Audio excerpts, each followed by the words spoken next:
Good morning. Welcome, everyone. I am Councillor Chris Atwell, Chair of the Planning Committee. Limited public seating has been made available. However, this meeting is also being webcast to allow the public to attend remotely if they so wish. The public seating area is not in view of the camera used to webcast this meeting. If the continuous fire alarm sounds, please evacuate the room and public gallery by the stairwells. Do not attempt to use the lifts, and please assemble by Queen Victoria's statue in Guildhall Square. In order to comply with the Guildhall Trust Fire Marshal regulations, anyone who signed in at the Guildhall reception desk should sign out when leaving the building at the end of today's meeting. May I draw everyone's attention to the fact that this meeting will be live streamed and everyone speaking via a microphone will be on camera, including those making deputations. Members of the press and public are also permitted to record the meeting on the understanding that it neither disrupts the meeting nor records those stating explicitly they do not wish to be recorded. Please can everyone use the microphones and remember to switch them off when you are finished, otherwise the camera will remain on you. If there is any voting, please can members keep their hands raised clearly until the number of votes has been stated. Okay, let's make some introductions. Members. Judith Smythe, Councillor for St Jude Ward. Good morning, Judith. Good morning, Chair. John Smith, Eastern Craneswater Ward. Hello, John. Thank you. Raymond Dent, Copner Ward. Good morning, Raymond. Dave Ashmore, Fratton Ward. Good morning, Dave. Councillor Shah, Kokosh. Good morning, Charlotte. Good morning. Councillor Peter Candlish, Eastern Craneswater Ward. Good morning, Peter. Gerald Van Jackson and Councillor for Milton Ward. And good morning, Gerald. Thank you. Officers. Good morning, my name's Kieran Laven, I'm one of the Council's planning solicitors. Good morning, Kieran. Good morning, Ian Maguire, Assistant Director for Planning and Economic Growth. Thank you, Ian. Karen Martin, Democratic Services. And thank you, Karen. And now if I could ask anybody who is intending to speak during today's meeting to introduce themselves. If I can start over here on my right. Chris Broyd.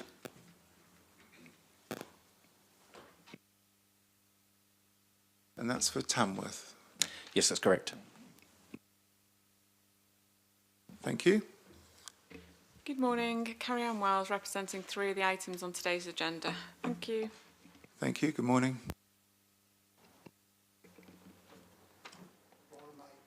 Hello, Sue We Pike. may need to speak up a little. That's it. There you go. Brian Mabe. 350 to 352 London Road. Thank you, Mr. Mabe. Thank you. Good morning, Chairman. David Jobbins speaking on St John's College. Thank you. Thank you, Mr. Jobbins.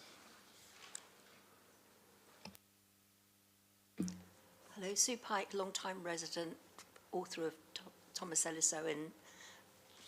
Thank you. Shape of Portsmouth, father of Southsea. Sorry, a bit nervous. That's okay. Thank you. You're welcome. Stefan Jakobek speaking on behalf of the Portsmouth Society with reference to St John's College. Thank you. Welcome. No,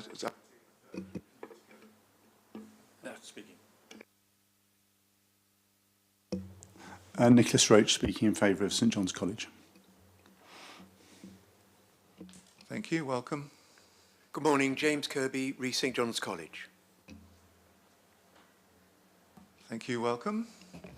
Good morning, Tamron Story, objecting to St John's College. Thank you. Good morning, Tim Fielder, objecting to St John's College. Thank you.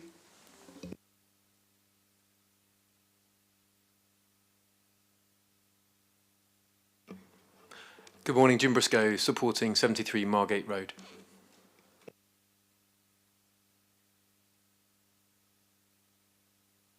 Thank you very much. Welcome. I think that's everybody who is going to be speaking today. Okay, members, apologies. I haven't received any apologies. Karen? Councillor Darren Sanders, because Councillor Ashmore is here in his stead. Welcome, Councillor Ashmore. Chair, Councillor Mary Vallely has not been that well recently, and if she could possibly turn up later, I realise that she would therefore not be able to participate in any debate about planning applications. I've been trying to find out where she is. Okay, thank you. Well, I hope she's okay, wherever she is. No other apologies from anybody. Declarations of interest, members? Councillor Vernon Jackson. I think I need to declare this. I think it's a personal but non-prejudicial interest. I know somebody who works for the developer, I know somebody who works for a company who does work for the developers of St John's. Kieran? So you don't know an officer of or an employee of the developer directly? No. And what's your relationship with that person like? So the person is the person who works for a company who does work for the developer is a good friend. Is a good friend? Yeah. Okay, but they don't have any bearing on this application. What sort of work do they do for the developer? Public relations. They do public relations work for the developer. Yeah. That could be problematic. Okay. When I've declared it before, You need to consider this from a bias and predetermination perspective as to whether the right-minded observer, possessed of all the facts, would regard you as having some kind of bias or predetermination. Okay. I think I come to it with an open mind. And that's your view? Yes. Okay. Okay. Councillor Candlish. Chair, I also have to declare a personal but not prejudicial interest in that my children went to the school, but it was 10 years ago, and therefore I don't think a problem. Thank you. Anybody else? Okay, all right.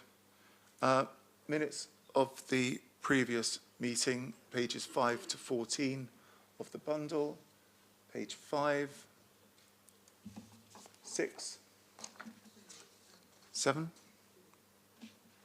8, 9, 10, 11, 12, 13 and 14. To have a proposer, Councillor Dent, seconder, Councillor Candlish, thank you.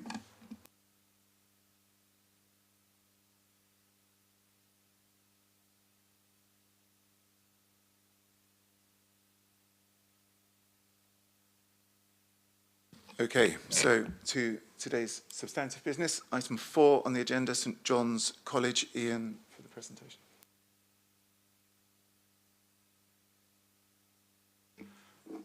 Thank you, Chairman. St John's College, we are doing one presentation for the two applications. You have both the planning application and the listed building application dealing with the alterations and impacts on the listed building itself. So one presentation, you'll need obviously to have two considerations in your mind, and there'll obviously need to be two votes at the end of the process. The public speaking deputations on this are consequently a little complex, but we will come to that after the presentation, I would suggest. St John's College, Southsea. I'm sure everyone is aware of the site. The college school closed down not too long ago, and now up for the conversion and extension of a large number of buildings and the demolition of some buildings and the erection of other new buildings to provide 212 new dwellings. Majority of those 212 are in the conversion and existing. It's about a 50-50 split. That is the existing site, and members, I'm sure, as I say, are aware of it. A number of buildings of architectural merit, listed buildings, and other buildings of less architectural merit within the site. I've got a series of photographs there, if that is of any use or interest to members, which we can come back to for reference if it is of assistance, and some photos there of the listed building, including some historic ones to provide some of that context. They are the listed buildings, highlighted with the numbered issues there. You can see the two listed buildings within the site, as well as other heritage interests surrounding the area, and this plan also shows the demolition of buildings and retention of buildings. members, of course, will fully know that listed buildings are not just themselves of interest, but their setting is a key aspect of their heritage value. We also have a number of non-designated heritage assets in the area, so not listed buildings, but still make a positive contribution to the character of the area. And of course, that area is entirely within the Owen Southsea Conservation Area. Some illustration of the existing building heights there. Obviously, some of these are institutional buildings, so those stories are quite large stories, but varying there, as you can see, within the site, with the 3 and 2+ stories largely in the middle there, and more traditional 2 stories towards the edge, many of those villa-style houses. Ian, could you tell me what's the colour mean? I can't read the key on the left-hand side. The palest colour, which is actually unfortunately the same colour as the road, is a single-storey building. The light blue cyan, hard to see on there, but the blue is a 2-storey building. The yellow is a 2-storey plus attic, 2.5-storey building. The red is a 3-storey building, and green are 4-storey buildings. The proposed ground floor plan, this shows you the proposed layout of the scheme in total. As you can see there, a mixture of 1 and 2 bed apartments making up the largest proportion of it, and then a smaller number of 3 and 4 bed units making a total of 212 units. That is served by 106 car parking spaces on site and around 400 cycle spaces within the site. You can also see the 4 vehicular site entrances there, 3 into cul-de-sacs and 1 into a small parking space taken off of the southern access. Probably a more useful diagram, the illustrative master plan. You can see the buildings annotated there. The blue dots are the new buildings. All the others are, of course, existing buildings. So that gives you a feel of what the redevelopment will look like. They are the proposed building heights, again blue dots showing the proposed new buildings. Same colour coding is in there, so again the pale is single-storey buildings, which applies to cycle and refuse stories. The blue, 2-storey, yellow, 2.5, red, 3, green, 4, and blue, dark blue, middle of the site there, 5-storey. This may be easier to foresee. That is the proposal on the left, existing on the right, with spot heights, which you won't be able to read, but obviously we can interrogate if that is helpful, just to give you a feel of the scale of buildings in an axiometric issue. This is taken from the sunlighting surveys. The landscape master plan, so to look at the ground floor in a different way, you can see the areas that would be turned over to movement and parking, and the areas intending to be landscaped with supplementary parking, supplementary planting to be included within them. Certainly. So obviously there are quite a few slides to go through. We're happy to come back to any as well if that assists. So obviously if there are any specific questions, but do stop me as we go if that is of assistance.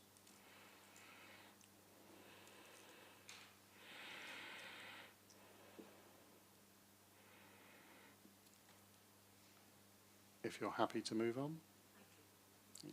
So some site sections and illustrative elevations as well I can provide for you. They are illustrative, obviously it's a large site, so I don't have the elevations of every building in the presentation today. They are, of course, all available on our website, but you can see the general nature of the proposed buildings and refurbishment of buildings that they are looking for.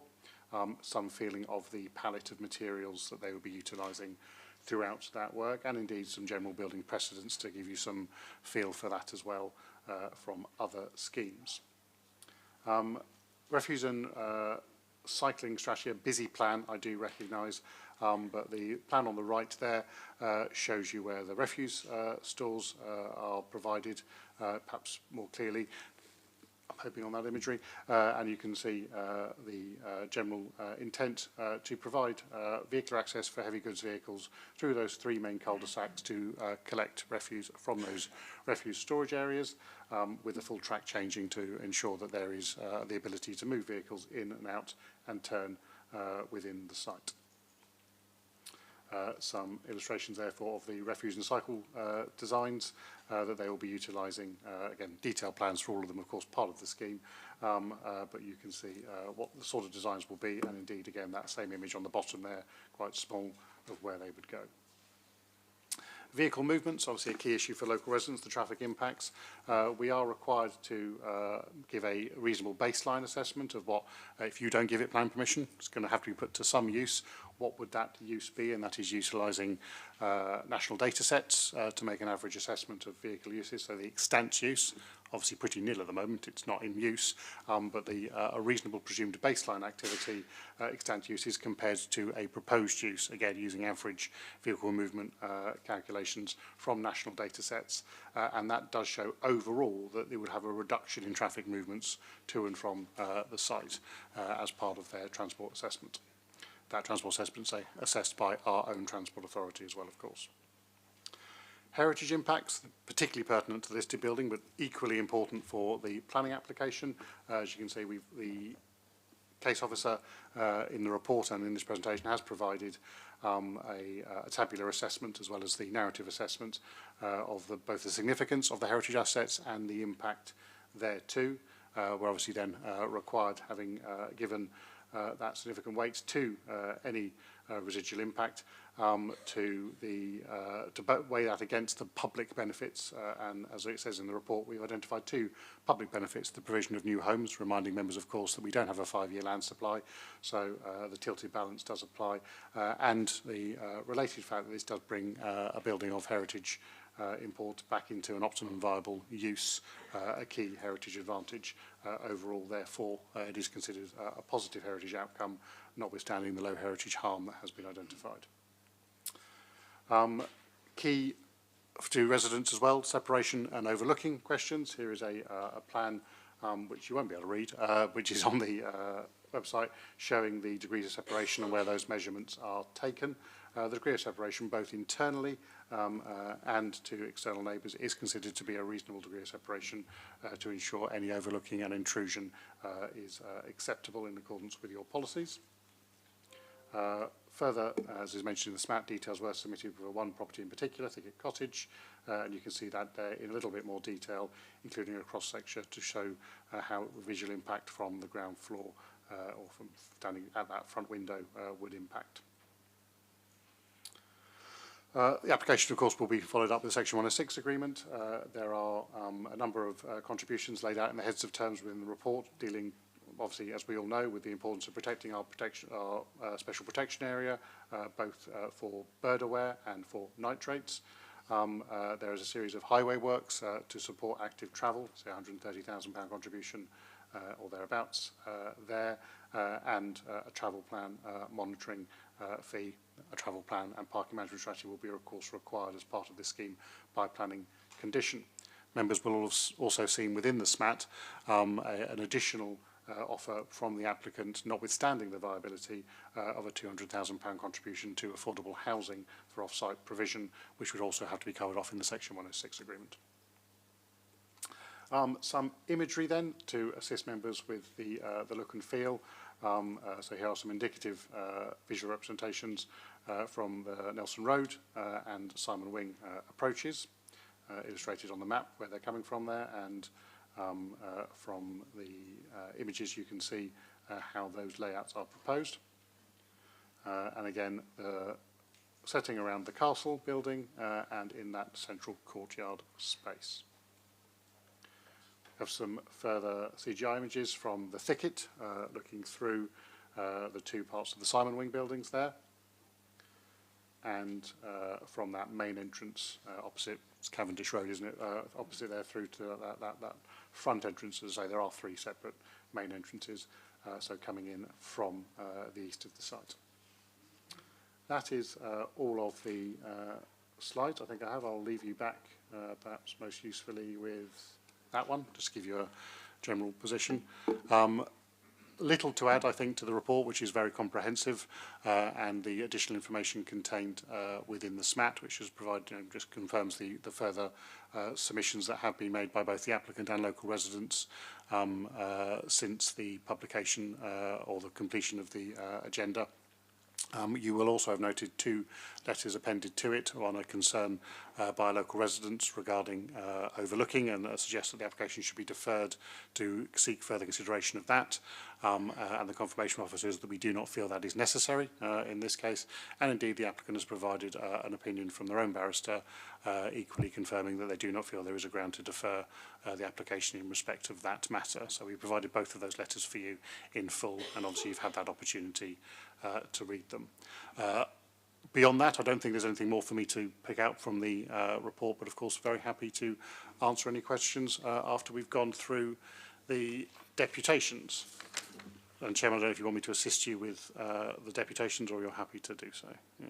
I'll plough on. But, okay, so we have, I think, 2 groups of people who wish to give deputations. So the first group is James Kirby, Tamron Story, and Tim Fielder. So I think you're aware you have 6 minutes each to give your deputation. So if I could ask you to. If it's acceptable, the 2 of us will combine into one 12-minute section. Well, there's 18 minutes. Yeah, so fine. Yeah, and I'll be keeping an eye on the clock. I'm sure.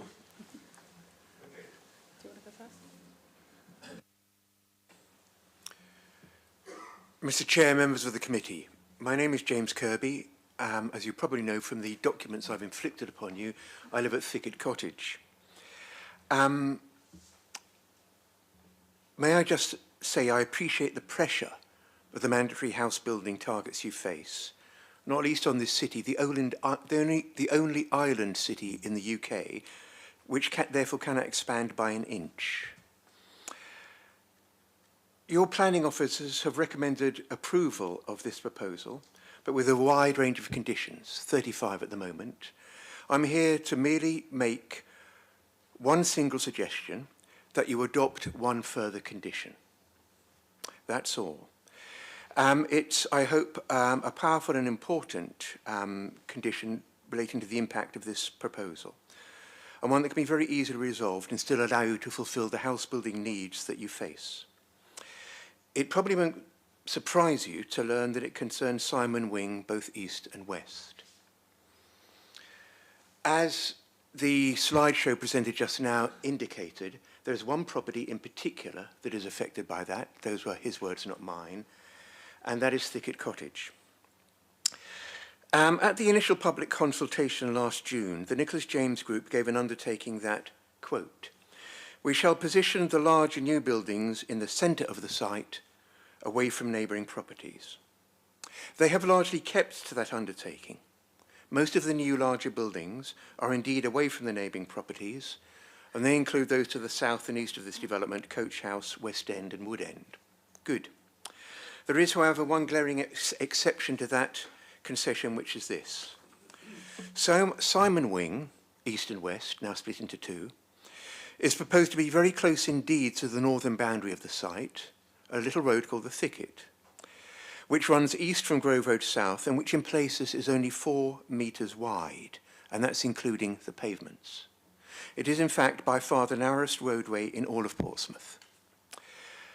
Moreover, unlike the majority of the existing homes it would face, Simon Wing, as presently proposed, is not 2 stories high. It is in fact a very large version of, to use a phrase adopted by the planning report, a 3 to 4 story block.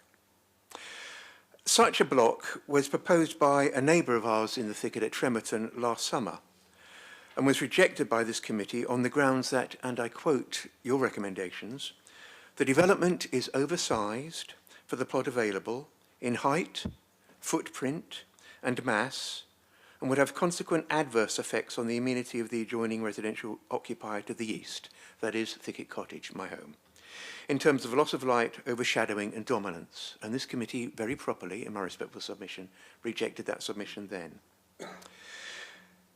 Those considerations, those principles apply even more now to these 2 blocks, which are even higher than that rejected building and about 4 times as wide. I'm here to urge that this committee considers the addition of one further simple condition to those already recommended by your planning officers. That Simon Wing, east and west, be reduced from 3 to 2 habitable floors, with no allowance for later residential use of the roof space, and that it also reverts to the original, more modest window design, those windows having been redesigned very, very recently.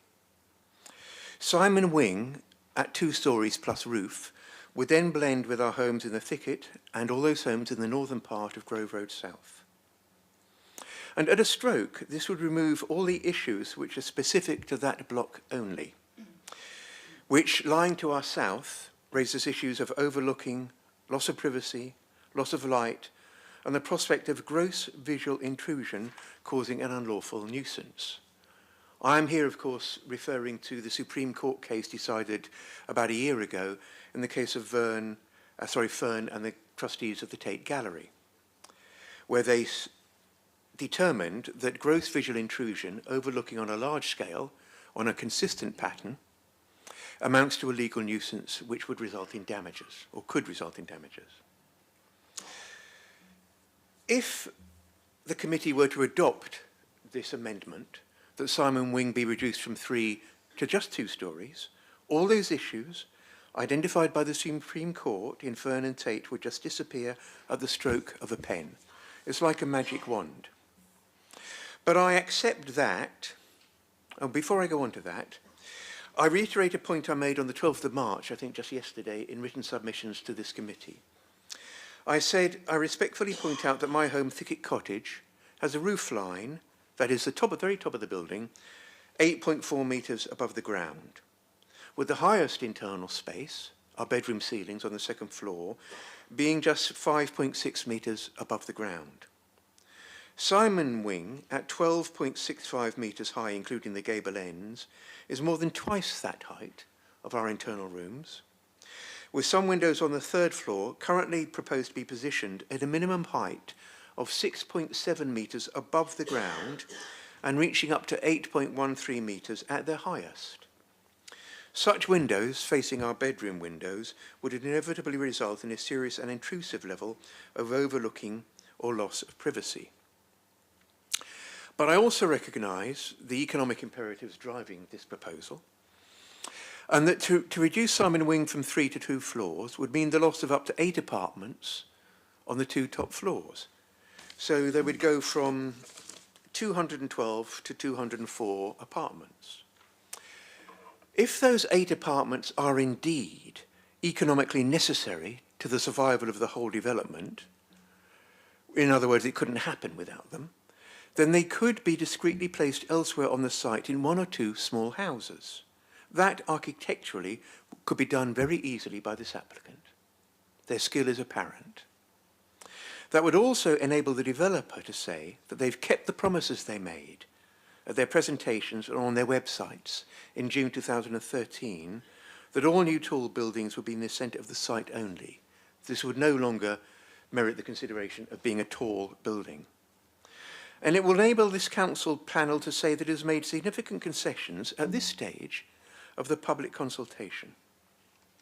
In this one regard, at least, the addition of one condition to this proposed planning consent, it need not be all or nothing. It need not be yes or no. One small concession here removes a very significant range of objections to this part of the application.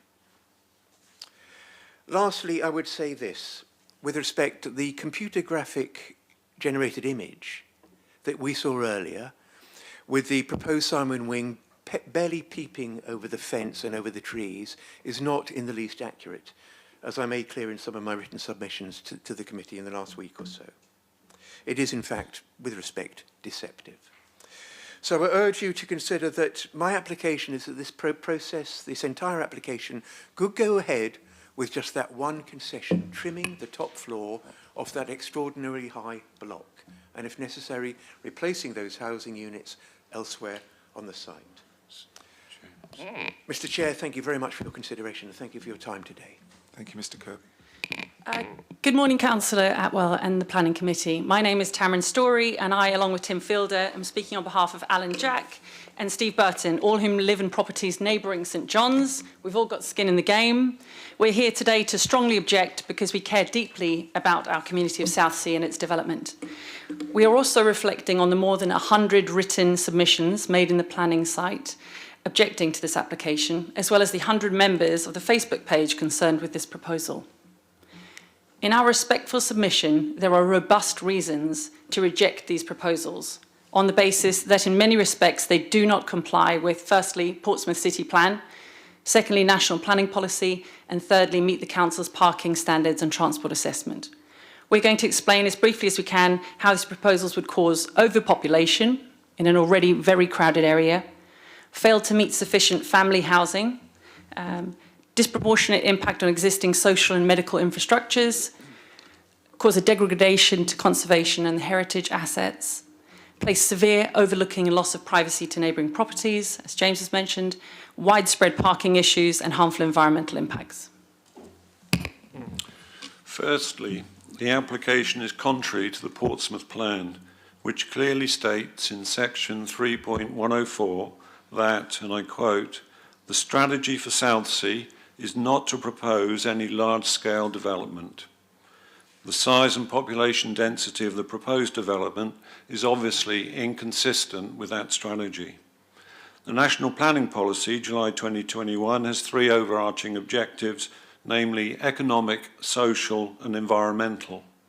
Paragraph 119 of that policy talks about safeguarding and improving the environment and ensuring safe and healthy living conditions. I'd ask you to remember that phrase, safeguarding and improving the environment and ensuring safe and healthy living conditions. The proposed plan is contrary to those objectives in a number of ways which we will describe. Outside of London, Portsmouth has the highest population density of 5,147 people per square kilometre. St Jude's Ward has 7,625 people per square kilometre, or 49% higher than the average of Portsmouth as a whole. The size of this development obviously adds to that density and will negatively impact the already overstretched local infrastructure. We're specifically talking about the difficulty we already have with scheduling a GP appointment. I don't know how long it takes you, but it takes me a long time.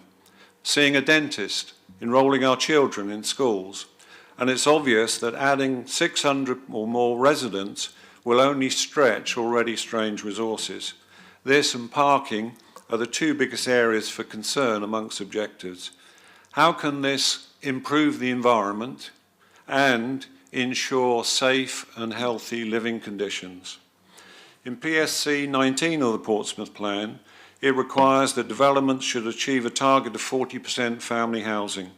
According to this application, less than 12% applies to that. Finally, the fact that development is 100% non-owner occupier and that the target market is young professionals, we believe that the residents will be transient, which will have limited benefit to the local community. Section 3 we want to address is around the degradation of conservation and heritage assets. As you know, St John's site is in the heart of Southsea's conservation area with several Owen buildings, two of which are Grade 2 listed on this development. Southsea is a relatively complete Victorian suburb. It provides a picturesque environment with winding roads of varying widths and properties grouped together or situated at the rear of their sites to create a picturesque and spacious effect. This is the character we love, and we encourage the Planning Committee to protect this for future generations. The heritage experts are all against this proposal. The Victorian Society were consulted, and this is what they said, and I quote, "The form and density of development proposed would harm the significance of the conservation area and the setting of the listed buildings by diluting the picturesque character of Owen's Villa suburb. As such, the proposal is unacceptable and should be refused." The Portsmouth Society, which I'm sure you'll hear from, they're against it. Sue Pike, author of Thomas Ellis Owen's Shaper of Portsmouth and father of Southsea, has objected. Dr. Delia Clark, co-author of the popular Thomas Owen's Southsea 4 Guided Walks, objects. Owen's Southsea is special and more than the sum of its parts. In Owen Southsea Conservation Area number 2 guidelines, Portsmouth City Council cautions that if the attrition of Owen Southsea is not reversed, it is likely to result in there being an area being reduced to a number of set pieces, such as Portland Terrace and Sussex Terrace. The guidelines also state that where redevelopment is acceptable, development briefs will be prepared to ensure that development is in character with that of the conservation area. The Portsmouth City Local Plan 2012 states that the new development will be permitted where the scale, form, materials and detailing respect the characteristics of the building in the area. Surely this means that development should respect the characteristics of the best, not the worst in the area. The new brick buildings proposed, as you've seen in the presentation, are not of high enough design quality to enhance the conservation area. Their modelling, elevations and materials are dull, flat and uninteresting. They are standard blocks which might be built anywhere, offering no positive response to the complexity and flair of Owen's designs for his villas and terraces, characteristic of his development in Southsea. In addition to the fact that the application does not conform to Portsmouth City Plan nor Owen's Southsea Conservation Guidelines, it is also not concurrent with the National Planning Policy Framework, December 2023, Section 16, Conserving and Enhancing the Historic Environment. Paragraph 205 states, when considering the impact of a proposed development on the significance of a designated heritage asset, great weight should be given to the asset's conservation, and the more important the asset, the greater the weight should be. Paragraph 206 in the National Policies Framework states that any harm to or loss of the significance of designated heritage asset from its alteration, destruction, or from development within its settings should require clear and convincing justification. The proposal for 212 apartments, densely packed together, which will be even more crowded once the bulky air source heat pump cylinders are included on these plans, the architecture being poorly designed, along with excessively tall buildings and limited landscaping, does nothing to prevent the attrition and little to ensure the development in its character. Let me move to severe overlooking and loss of privacy to neighbouring properties. My neighbour here, Mr. Jack, a member of our delegation, and living on the corner of Grove Road South, has a garden which backs onto the thicket. He strongly objects to the size and scale of the Simon Wings, overlooking based on the design of the Simon Wings windows, being intrusive and impinging significantly on his statutory right to privacy. The oppressive size of this building is 4 stories high, with a strong possibility of developing the roof space, which has been favourably referred to in the planner's report to the committee. He studied the daylight and sunlight amenity reports posted to the website last Thursday. These reports, commissioned by the developer, are intended to be advisory. These reports mainly consist of statistical studies making comparisons between how much light there will be versus that which currently exists, differentiating between light coming into windows and gardens of impacted properties. The one thing which was clearly evident from these reports is that properties along the thicket will have less daylight and sunlight reaching gardens than they currently do. These blocks would be anything but unobtrusive and well integrated into their neighbourhoods.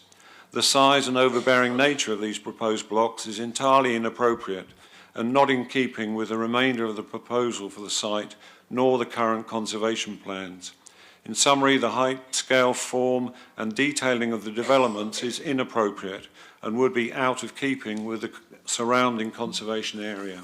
Let me move on to parking and the harmful environmental impacts. Well, I'm not sure you are, because your 18 minutes is up. Can we just have 1 minute summary? 1 minute summary, okay. Thank you very much. This proposed development is too big, too dense and too close to existing homes and would cause too much detriment to the people of the town. It does nothing to enhance the conservation area and negatively impacts the environment. In summary, this application should be rejected. Over 100 local residents have objected to it on similar grounds. It does not conform to the Portsmouth Plan, nor national planning policy, nor the Council's parking standards and transport assessments. Thank you. Thank you. Thank you for your time this morning. Okay, let's move on to the other group who are giving a deputation. 4 minutes each or 8 minutes between you, however you might want to work it out. Okay. Okay, there's two groups here. It's the Portsmouth Society and Sue Pike, who's the author of the Owen book. 8 minutes between you. Okay, thank you. The Portsmouth Society objects to this application. We recognise the need for more housing, but also a duty to protect the best that we have. Development must be well considered and sensitive to its locality. These proposals are out of scale, out of character of the conservation area, and the design quality is poor. The proposed density is concerning. The applicant justifies this by referencing the local plan's guidance of 80 to 100 dwellings per hectare for central Portsmouth. This is misleading. The local plan also says density ranges should be regarded as for guidance only. The council recognises that appropriate densities depend on a range of factors such as character, density and accessibility. The council's own character statement for Owen Southsea describes a scenic and spacious feel despite the dwelling density of 53 dwellings per hectare. This application is clearly out of character, is too dense and will have a major impact on the surroundings. The council established Owen Southsea Conservation Area in recognition of its national importance. It deserves your protection. The planning officer's report has declared that this application represents high quality design. We find that assertion incomprehensible. Your own design guidelines for the conservation area say development will be permitted where scale, form, materials and detailing respect the characteristics of buildings in the area and a consistently high standard of design has been applied. What is presented here is bland and characterless, typical of generic housing development that can be found anywhere. It has been designed with little regard for the special character of Owen Southsea. This is a significant conservation area of national importance and it deserves better. The proposals for the De La Salle block on Grove Road are particularly bad. A 1970s block already out of scale and out of character. It now has an extra floor, a heavy mansard roof and a clumsy stick-on pediment. It's ugly and not good enough. Members, your design guidelines have been in place for many years. We ask you to continue to protect this important part of Southsea's unique character. Please reject this application as it currently stands.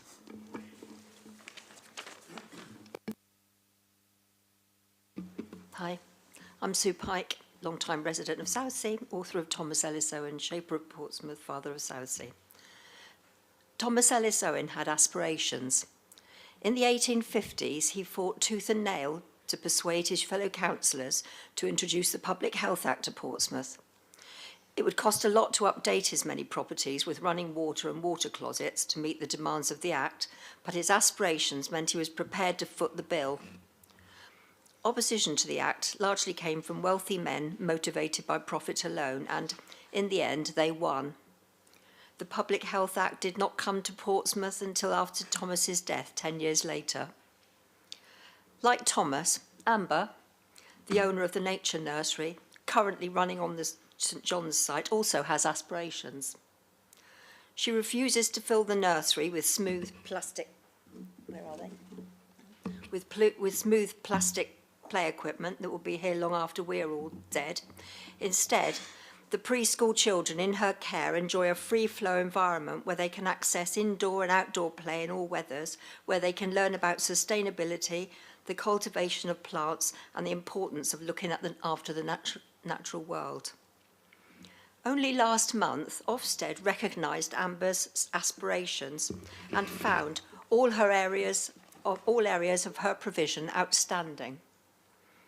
Yet she has spent months unsure what the future holds because of this application. Paragraph 2.4 of the planning officer's report that states that a retrospective application has been submitted for a children's day nursery to continue to occupy part of the ground floor of the Morris wing where it currently resides.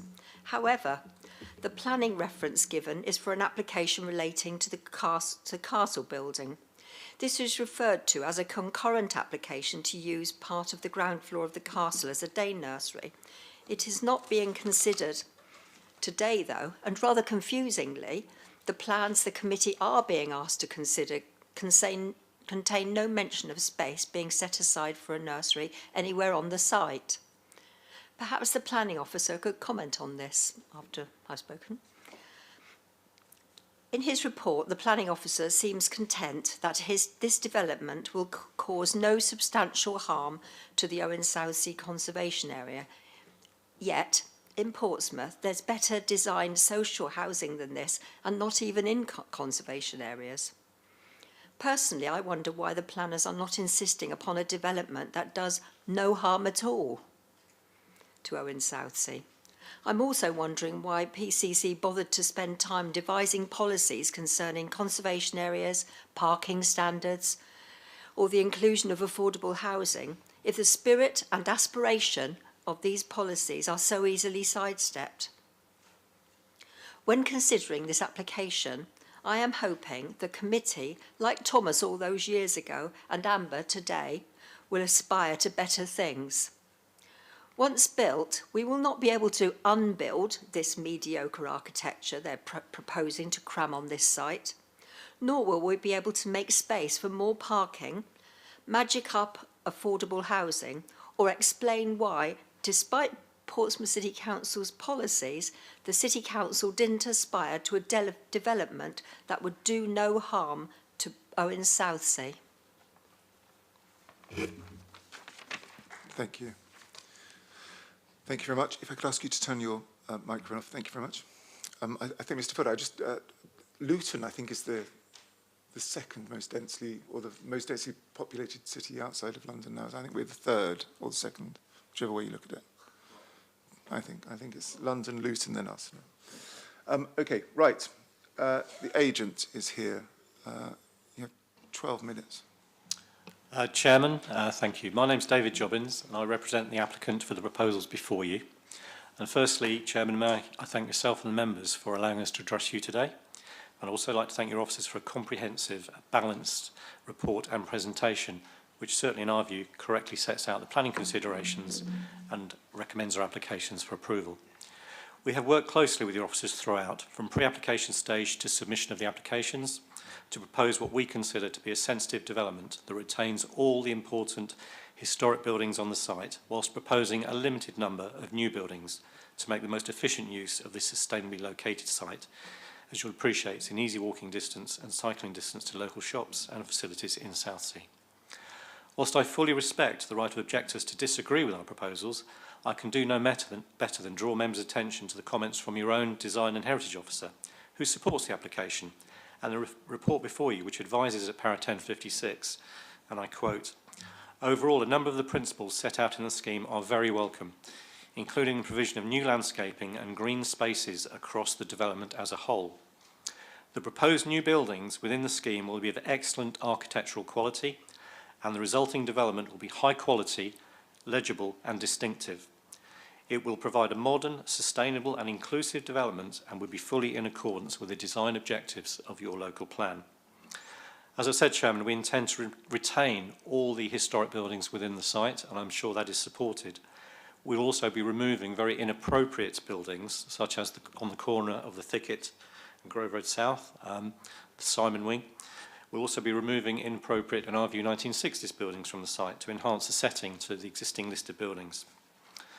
I hope the additional new homes will be welcomed by the Council, and in doing so, our proposals will celebrate the unique history of this site through the sensitive conversion, as I've already said, and the introduction of more contemporary designs reflective of the 21st century and also the local area, bringing the site back into, most importantly, a beneficial use, which is desperately needed.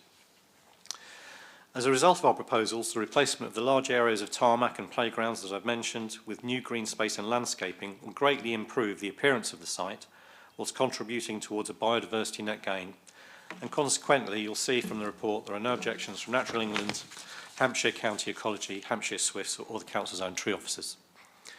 With respect to impact upon neighbouring amenity, again we have worked very closely with your officers to ensure the proposals will fully meet daylight and sunlight standards such that no material impact will arise. And of course that's a report that was undertaken in accordance with the Building Research Establishment guidance that's applicable throughout Portsmouth and nationally. The same is the case for privacy and the reasonable privacy of existing residents.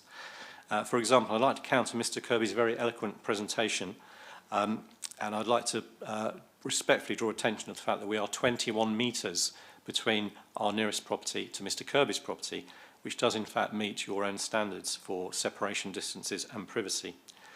I would therefore respectfully suggest that there is no harm arising to Mr. Kirby or others along the thicket, or indeed elsewhere surrounding the site. Furthermore, additional mature tree planting will further screen our proposals from the thicket such that any impact is carefully and successfully mitigated. This is demonstrated to good effect on the sectional drawing that you've already been shown by your officers.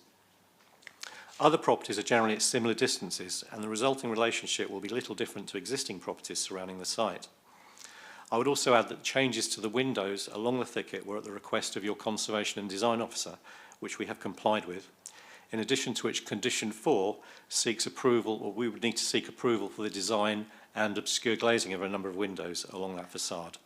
And this, I would contend, is normal practice and perfectly acceptable. In terms of character, I would defer again to your officer's objective assessment and to the absence of any objections from Historic England, who would obviously play an important role in this application, and others. St John's is located in an area characterised by a wide variety of buildings, including their design, their height and their age. For example, in the thicket and Albany Road alone are found a variety of 2- and 3-storey properties, whilst in Grove Road South there is a range of between 2- and 4-storey properties. In terms of car parking, given the sustainable location of the site, which I believe we all agree, we are proposing a ratio of 50%, i.e. 106 car parking spaces, but with 375 cycle spaces, with an additional 38 cycle spaces for visitors. We have also agreed that residents will not be eligible for parking permits, as confirmed in your officer report. As requested also by Hampshire County, a contribution of £128,000 towards improving walking and cycling in the local area will also be secured by agreement. With respect to renewable energy, in addition to a fabric-first approach, the site will accommodate a significant level of renewable energy measures, such as electric vehicle charging, air source and solar PV, such that the proposals will lead to reduced carbon emissions with an emphasis on clean energy. I would like just to comment briefly again on a number of points that have been raised by the previous presenters. In terms of the day nursery, I think it's a slight error by referring to a retrospective application. The proposals in that application that are not before you today are to relocate the nursery to the ground floor of the castle. It's not a retrospective application, but that's a very minor point. In terms of the Tate Gallery case that you've had presented to you seeking an adjournment, I'm sure your own planning solicitor will advise very robustly on that, but we're certainly of the view it's not comparable, and indeed our own council's opinion confirms that to be the case. In terms of the CGIs that you've seen, I'd have to completely disagree with Mr. Kirby with the greatest respect. They are indeed very accurate. They reflect the fact that the nearest building is 9 metres to our own boundary. Then you have 4 metres across the road, and then you've got a further distance to Mr. Kirby's property itself. Those CGIs are based on exact drawings, CAD drawings, and based on a completely accurate dimensions and perspective. In terms of the 3 stories along the thicket, we are only proposing 3 stories in common with other buildings, and we would indeed be happy for a condition that prevented any further accommodation within the roof space, because it's not possible and it's not intended. I think in conclusion, Chairman, members, I would respectfully suggest our proposals will bring significant benefits to Southsea and the wider area, and most importantly will bring this site back into an attractive and beneficial use. It does accord with your policies and standards within the adopted and the emerging local plan, and it would be very remiss of me not to mention the significant local employment opportunities that would be brought about during construction, and also a boost to local shops through local expenditure from the new residents once complete. Again, Chairman, I would urge your members to agree with your officer's recommendation and support the application. I have Mr. Roach speak. Thank you. Thank you very much, Mr. Roach. 12 minutes. Good morning, Mr. Chairman, members of the committee. My name is Nicholas Roach. I am here representing Nicholas James Group, the developer for St John's. The first thing I'd like to say is that we deliberately purchased this site because we specialise in mixed use and developments of sensitive properties, especially listed buildings. And the opportunity with St John's was to, rather than apply for a demolition order, which we were advised would be possible for many of the buildings, including the sports hall, our approach is to try and reuse as many buildings as possible in our developments. We believe firmly that that's the sustainable way of development, and demolition isn't the right way. And that's important because we've heard a lot about design today, but when you're trying to reuse buildings and your agenda is to reuse buildings, you don't always get to choose with a blank sheet of paper the design. And so it's important that people do understand that we are trying to reuse as much as possible, in fact, on the site, and that does inform design. We've got a track record on sustainability. We were the first company to ever build a carbon positive restaurant in Europe with compressed sawdust walls, and we've got a strong track record of actually building superb quality. The purchase of St John's, as I said, we purchased it in order to reuse, but more importantly, the first thing we did was we went to see the nursery. So I really do strongly disagree with some of the comments that were made. The first thing we did was to speak to the nursery, secure them with their future. We signed an agreement with them within 4 weeks of purchase, and they are moving, subject to planning, to the ground floor of the castle building. So I mean, that is important that people know that is going to happen. We consulted with quite a few former pupils of St John's, and generally I think we have had tremendous support from them, and in regard of basically keeping these buildings. And I think if we had approached this in a different way, but as perhaps other developers might have done, the loss of a number of these buildings would have happened. Everybody's got different views on what buildings should be kept, but certainly the former pupils of St John's by and large seem to welcome the fact we were trying to reuse their former school. In respect of a number of the objections that we've heard, we have worked hard to consult, and we have met a number of the objectors. It's not always possible to agree on things. Everybody has their views, but it isn't the case that we have just put this on the table and said that's it. We actually withdrew the scheme, particularly along the thicket, the Simon's Wing. It was redrawn. We broke the buildings to allow open views. We moved the buildings further away. More recently, we have submitted, as per that CGI, plans to do significant planting. Now, I can assure you that in that CGI, the actual trees are from a nursery where we photographed the actual trees, mature trees, and the cost of that is somewhere between £20,000 and £30,000, which we have agreed to condition. And whatever the outcome, eventually we're very happy to work with our neighbours to get that planting right, to try and allay any fears of what we've heard today. I would like to say as well, Mr Kirby mentioned 8 metres in his bedroom level. I think if you look at the drawing again, you'll see that actually ours are actually at 9 metres. So it's a large roof, but the actual windows have been reduced. And we were asked to redesign these windows a number of times by conservation officers and the planning officers, as Dave has said. We undertook daylight studies, and we have made sure that we comply with the 21-metre window-to-window rule under the national planning policy. In terms of moving forward, as I said, I think we are very happy to try and work under some conditions to make sure that there is no occupation of that roof space along in the Simon's Wings and along the thicket. We're also happy to work by condition for some obscure glazing if that helps, whether we have to or we don't. I think that can be a negotiation, as I understand it, under planning conditions. So we are keen to try and, perhaps we won't appease all our neighbours, but we're keen to try and work with our neighbours if possible. On social housing, Despite the results of independent viability reports, and I'm sure some councillors are sceptical of these reports, you know, we as a larger company feel that it's the right thing to do to make an affordable housing contribution. We have offered the sum of a contribution of £200,000 off-site. And the reason for off-site is largely due to the model and the management charges that will apply on the site, as we intend to run this as one development.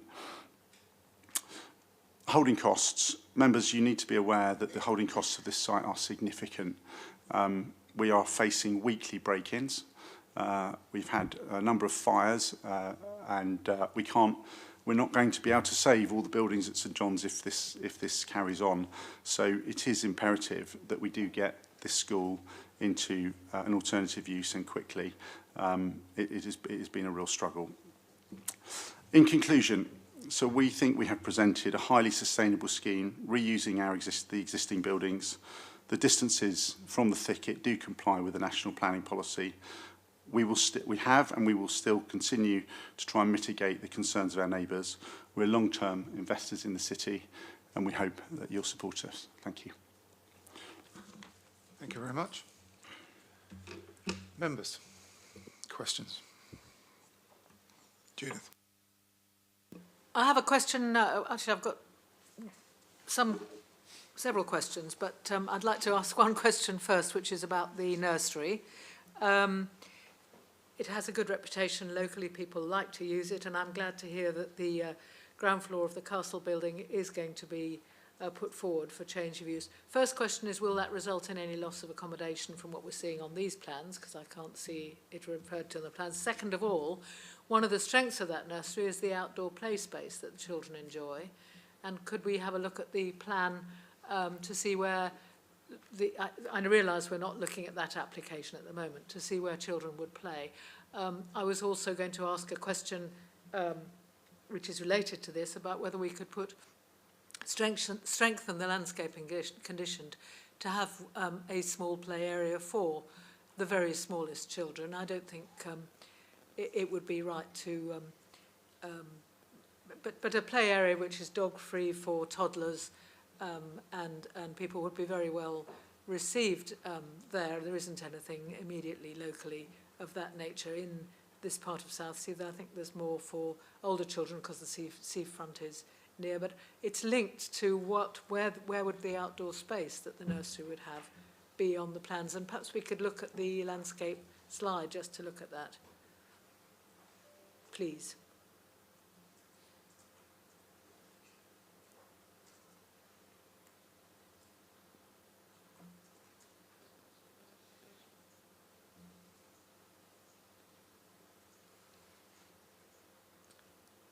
So Ian, perhaps if you could point out where it is now, where it'll be, and what green space it will have. Probably worth it. It won't be anywhere. It won't be on here. That's not the application in front of you. That, so members, I'll clearly guide you. Do not make a judgment around the nursery in this application. This is an application that does not include the nursery, yes. And if you consider that to be a negative aspect of the scheme, it should weigh accordingly. Yeah. As the applicant has been clear, however, that it is their intention as an alternative scheme, not the one you're being asked to judge today. So please do not give this statement weight. It is their intention to nevertheless remove one two-bedroom apartment from the ground floor of the castle building and instead offer that space to the nursery. And there's a live planning application running concurrently with that. The applicant has spoken to you today and stated that there is their intention, and which obviously something you have to give due respect for, but it is not part of this application. So I would be extremely cautious in saying that is a material consideration in your judgment at this time. I fully understand that. This is why I asked for information on that. But putting that application completely aside, is there anywhere on this site where there could be space for a play for the children living here, particularly for the sort of a small place for toddlers to get out? They'll all be living in flats, and developments of this nature very often have play areas in for local residents. So there is no locally equipped area of play within this landscaping scheme. As you can see, there's lots of bits of green dotted around, and obviously there are opportunities to incorporate play into any landscaping, whether it be through equipment or through more naturalistic approaches to play delivery, when we would be looking at approving a detailed landscaping scheme for a scheme of this nature, we would be looking at those issues around safety, etc. There's not a obvious and dedicated space where play could occur. One of the largest of the green spaces, and I'll take you through to the CGI's, or this one, the central courtyard space. As you can see there, there is, I've shown an arbour and a small area of planting trees, and you can see just about on the bottom of that image there that it is quite a large bit of space. So certainly that would be able to accommodate, certainly an active space. But there is nothing within the scheme, nor would we recommend it is necessary to require the provision of a local equipped area of play. If members wanted to incorporate that as a requirement through the landscaping scheme, a specific additional condition can be imposed, but it will have an impact on the viability of the scheme and would have to be considered on that basis. Obviously, the applicant has demonstrated that they are willing to consider that. They mentioned earlier, and the applicant in their presentation did confirm their intention to provide an additional £200,000 for affordable housing. If we require them to put £50,000 into a equipped play space, whether they'd still be in that position is a bit of a tricky one, to be honest. Always the trouble with trying to redesign a scheme on the fly. Clearly, you could delegate that to officers as part of the resolution of the 106 agreement with a desire to see it if possible. But to be clear, this scheme does not include a specific equipped area of play, nor does it include a nursery. A further question related to that. Would you advise that we enhance the landscaping condition by request and by decision of this if we wanted to request a small play area for children on the site? Or would you require us to design a separate condition? As I mentioned, we wouldn't be recommending that you provide, so we don't feel it is particularly necessary, but we would probably be recommending a separate condition to bring in, to focus the specific set of designs, because the applicant, as members will recall from their design access statement, has looked at the opportunities for informal play throughout the open space already, so it's already in there. So if members are after something that's above and beyond that as an output, then that would require a separate planning condition. Say, as part of landscaping, we would always be looking for that informal play opportunities, and so there's a series of Preston images and opportunity illustrations within the design and access statement where, as I've just brought you to here, in those larger green areas, there's an opportunity to place pieces in there, and whether that be for toddlers, for more art appreciation and adult enjoyment, or indeed for climbing and other informal engagement. That's part of a normal landscaping scheme. If you want more than that, and you actually want a local equipped area of play with swings and roundabouts, to put it into the common parlance, then a separate planning condition would be necessary, but we do not feel that is appropriate in this sense. Thank you. It's something for us to think about when we come to the next stage of the meeting. Slightly related to that is will it be possible for, it looks as if, and I'm very pleased to see this, that we will be able to walk through the site. The public will have access to walk through the site. Is that actually the case? And second of all, will the public be able to cycle through the site? Which of course is slightly linked to my previous question about having a small fenced area for toddlers to play in, because they don't really understand how to avoid getting run over by a bicycle. So the applicant has confirmed that they would have no objection to the permissive access through the site. That obviously, by its nature, very hard to prevent cycling, though they may well want to put up signs up.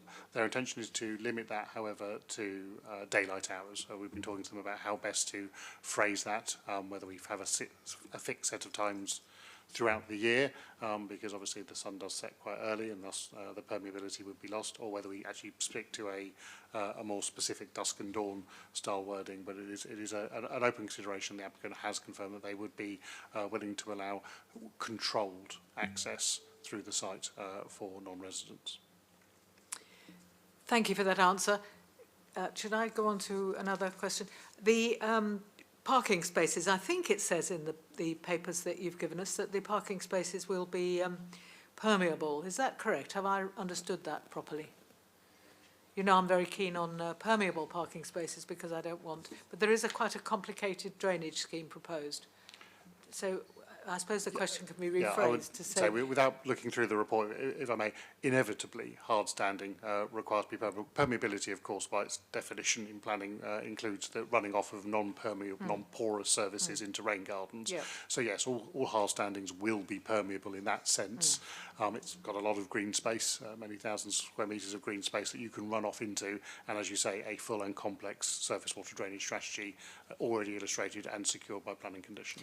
if I saw that and I thought that was interesting, but just so we're not going to be putting runoff, rain runoff into the city's sewers from this site. That would be for the final management plan to be identified. Certainly that's never the intent. You look for greenfield runoff into the issue. Inevitably, you do have to have some overall surface water management. We don't want to flood surrounding properties. The sewer may be as an alternative, but attenuation within site and greenfield runoff through those green spaces should make the calculated runoff means that there will be no need to flow into the city's sewers. That will be how it is designed, as always, with a scheme of this nature, and especially in a historic context. You may need a contingency so you don't flood adjacent properties in the extreme events, but no, there will be no intent to flood off into the sewers as a design feature. Okay. And lastly, what is a Copenhagen-style crossing? Knew you were going to ask me that. Unfortunately, I failed to get the case officer to give me the notes beforehand. He has told me, and it's now slipped my mind. I will ask him to provide some commentary, which I will give you an update on as the debate continues. Thank you very much.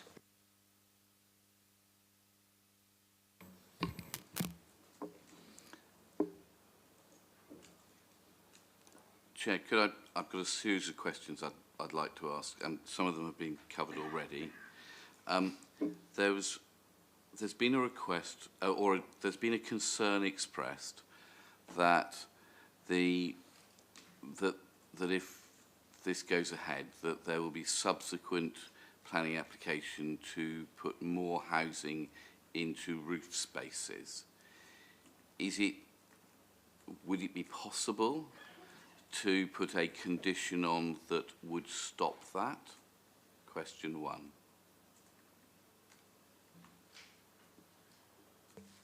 No, you can't put on a condition to say you can never make a planning application. Okay. Secondly, the parking issue. I see that there are 106 spaces, and so half a space per flat, and that people would not be allowed to apply for residence car parking permits.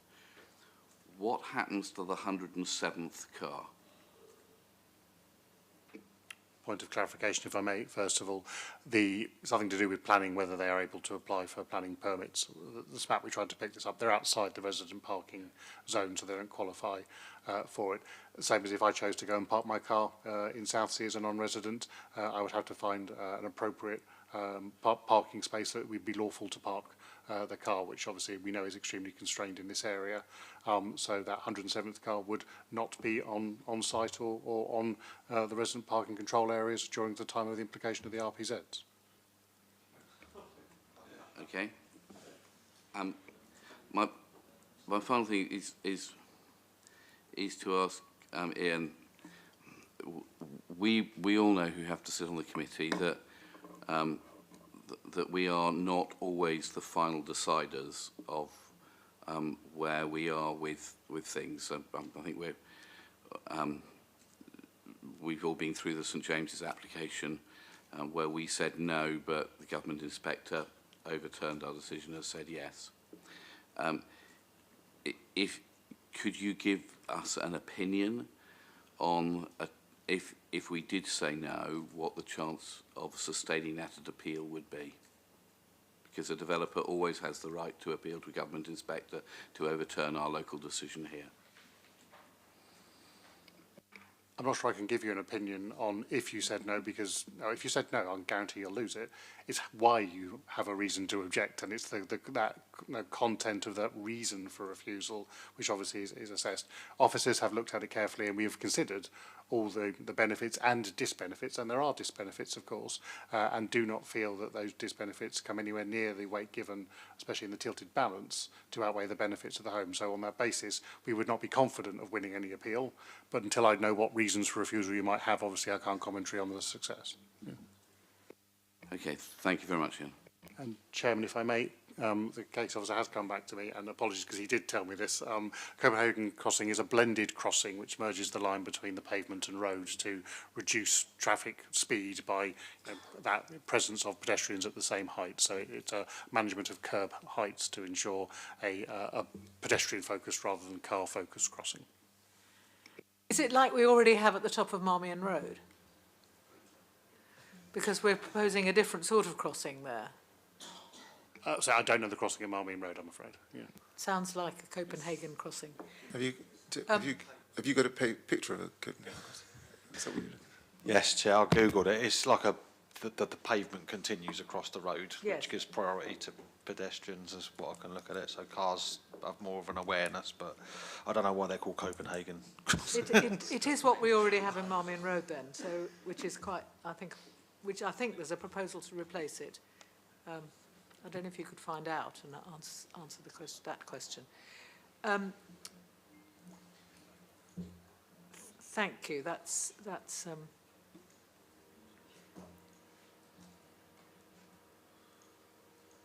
Anything else? Comments? Question? Yes, it was really about the going on about the windows, really. Can we get any more detail on the window design? The reason I ask that is because on we go into a lot about the CGI drawing on page 12 of the little attachment we got, and it shows a window that is in line with the slope of the roof. And then on page 8, it shows a sort of a jab up into the roof. So there's a difference in we're saying these are very detailed, and they're not actually very detailed. If you look at the drawing on page 12, the CGI on page 12, it's like that. If you go to page 8, on that, if you can do that on that, I don't think you can, but the window sort of goes up into like a parapet into the roof line. So we're talking about the detail, and we haven't actually got that. We haven't actually got it. So I'd like to understand. The question would be, can we have the detail on the windows? And also, another question would be around the obscurity of the windows. Can we specify that a little bit more? I know the developer has said that they will work with it, but work with the residents. How much of that can we put something in now to firm that up? So we can see it on this image. It's not that easy to see or to understand. The form of the building on the right, as you can see there, in the mansard style structure that is that third floor, you can see on the far left far left window of the right building, that window is 2 vertical panes and a tilted pane. The one that's immediately behind the tree is the same. As you move along, they've actually broken the mansard up through that curve, that design, and there will be 2 vertical panes without the tilt and more verticality in the wall. And again, the 5th pane along, which is just off shot, that's again 2 panes and a tilted plane. Then there's another breakthrough. So we've got great detailed designs showing that in the elevational drawings, which is the most recent revision. If you have Mr. Kirby's submission, he's actually provided those drawings in full on page 2 of his submission as well. So you can see how those 2 different third floor windows are provided. Notwithstanding that, their condition 4 does require details of the submissions of all, more detailed submissions for all windows. I mean, these will probably be more than enough for us. It's to cover the rest of them, but they will have to be reapproved through that condition. And in that condition, we can discuss and secure any obscure glazing that we feel is necessary. The degree of separation between these windows and the properties on the thicket, it is not necessary to have obscure glazing in our professional opinion, but we will revisit that in the discharge of the planning condition.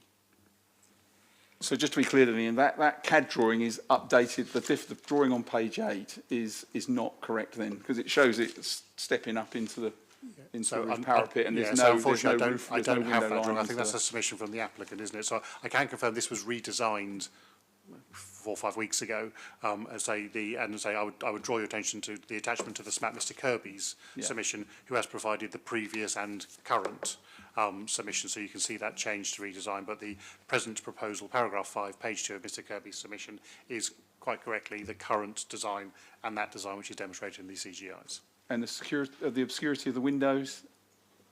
As I say, we can look at that when we get to the discharge of condition 4, which requires resubmission of all details of windows, and obviously the opacity of those panes would be part of those details on that basis. There's no current intention to require any obscure glazing, I must stress, so there's no surprise there. The degree of separation is adequate.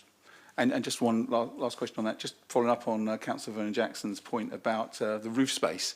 So what are we saying then, if we wanted to ensure that there was no use of the roof space, we'd have to object to the planning application?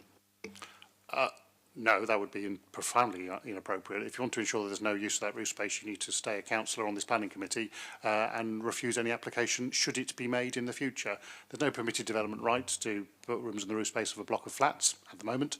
So any additional rooms and windows up there would require planning permission, and it would be for this committee, your successor committee, if and when an application is ever made in the future, to consider the merits of rooms in the roof space or not, as the case may be. My point was really that if we wanted to, if we didn't want any use of that, we'd have to then say that we wanted the roof changed in some way. That was my point, really. I know we can't. You've already said that about that. My point was, if we didn't want anything in the roof space, we'd have to then change the plan, wouldn't we, to make sure that it was no roof. There's no use of a roof space. We have to reduce the height, change the roof, flat roof, whatever. Well, so yes, to guarantee it, you'd have to effectively remove it. As you can see from this cross section, the usable space is pretty minimal in that space. So to get anything up there beyond your Christmas decorations would be quite challenging in the first place. I would suggest, yes, to actually seek a design of that redesign of that roof. I would have to wonder what the planning reason for that there isn't a proposal for habitable accommodation or windows in that roof. It has been sensitively designed to not have a flat roof structure, and I'm not sure I would encourage a flat roof. It has, I say, a mansard design, so there's elements, as you can see here, of flat roof within that structure, but to bring all of that down, to change it into such an extent that there is no pitch at all, I certainly sure our conservation officer would have concerns about that, as I'm sure would others as well. So that would be a redesign. And if you feel that the design is such that it's causing a harm rather than a future application would cause a harm, which is obviously not for you to judge now, but if you did feel that you had justification that it was currently causing a harm, then that would be a reason for refusal. But I can't see that that is the case. Mr. Chairman, forgive me, may I ask?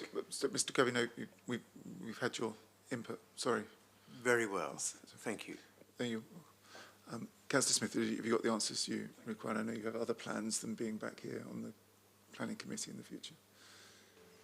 I've got another question. As you would expect, I always support the development of more affordable housing. I can understand that we have done a proper appraisal of whether it is affordable or not. If I understand, and I may be wrong, that this development is mostly or all going to be used for rented housing.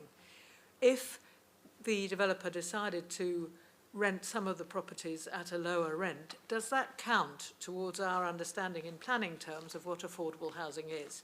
Because clearly any development for rent, it's up to the landlord to decide whether the rent should be higher or lower, and that might be a way, at least in the short term, of getting some housing that is actually affordable. The definition of affordable housing sometimes is very legal and very specific, and sometimes is actually like pinning jelly to the wall. So if I may, the definition of affordable housing is very legal and is very specific. So there is no doubt to that at all. It just doesn't mean what we would like it to mean, I think it's fair to say.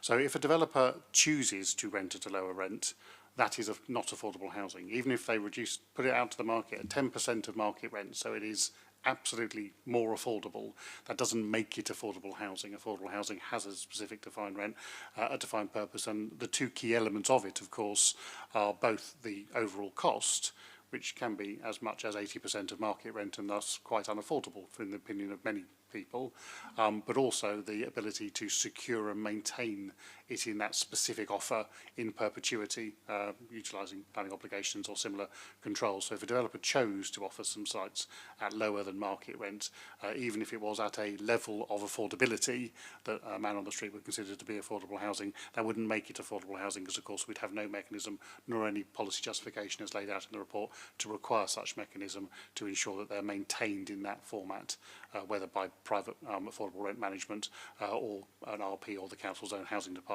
in perpetuity. Much for that confirmation. I realise that planning permission doesn't cover tenure, but it has been widely suggested that this will be a rented development and managed as such, including landscaping, servicing and all those sorts of things. I do think we should bear in mind when considering this application that will provide a different opportunity in the market in Southsea for some who want either shorter term accommodation or indeed haven't got the ability to raise a mortgage for purchased accommodation. I think it essentially, if it is rented, offers a different slice of the housing market in Southsea, where there's relatively little genuinely affordable housing, with the exception possibly of Portland Terrace, which I myself developed when in a housing association and remain proud of. Thank you. Councillor Vernon-Jackson. Thank you, Chair. Mr. Kirby came with a very specific request for us, which was to reduce the size of the Simon Wing by 1 storey. Can I ask if we were able to do that? My understanding of the advice we've had in the past is we have to decide the planning application as it is presented to us, not for us to redesign it on the committee. But the advice, the professional advice on that would be very useful. So, as advised for members in the past, yes, you are here to look at the application before you, not the application you would like to see. You can seek minor redesign by version of condition. It's not uncommon, a window, etc. It is a matter of planning judgment whether removing 8 entire units and a whole floor is a sufficiently minor redesign that's something that you would sensibly want to reserve to a planning condition. Seems a bit beyond the pale, I would suggest, but it is a judgment that obviously you're entitled to make. The question, of course, is, like all things, to have a planning condition, it has to pass relevant legal tests, and one of those is a test of necessity. Officers' clear advice is there is no grounds for that justification to remove that floor. The degree of separation, 21 metres, is substantively more than most front to front across a road separations you'd see in Southsea. While the thicket itself is a very narrow road, there's 30 feet between the building and the edge of the site for it, and then a substantive difference between the frontage of properties in the thicket and their front boundaries. So you've got that 21 metres there or thereabouts, a bit more, a bit less, depending on the orientations, of course, across there, which is a more than adequate separation, and consequently the planning justification to require that substantive removal of units, I would struggle to understand as well. So it is not technically impossible to do, but it's certainly a stage too far to compare to any example I could think of in my 20 years doing this, that you would do such a degree of redesign through a matter reserved by condition contrary to the applicant's intent. If those flats are causing a demonstrable harm that you think they shouldn't be there, that is more appropriately a reason for refusal. We're very keen to get new homes built. We're very keen to see, obviously, this heritage and important site brought forward sensibly. So delay is something I would not want to encourage, but I don't think removing 8 flats is something you can reasonably do within the legal tests of the conditions. But that is a planning judgment for you to make. Thank you very much. Members, any further thoughts about Councillor Smythe's condition around the play area? You happy? Into comments and recommendations. If there are no other questions, we'll go into comments and thoughts about these extra conditions. Chair, I had one question. Councillor Candy. It was simply a comparison between, I was looking through the reports in front of me and I can't find it, but it is possible that it is available to us. Currently, there is a building more or less on the site of the Simon Wing. What height is that now, and how does that compare to what is proposed? Is that possible for us to see here? And I apologise for not asking this question yesterday at the preparation meeting.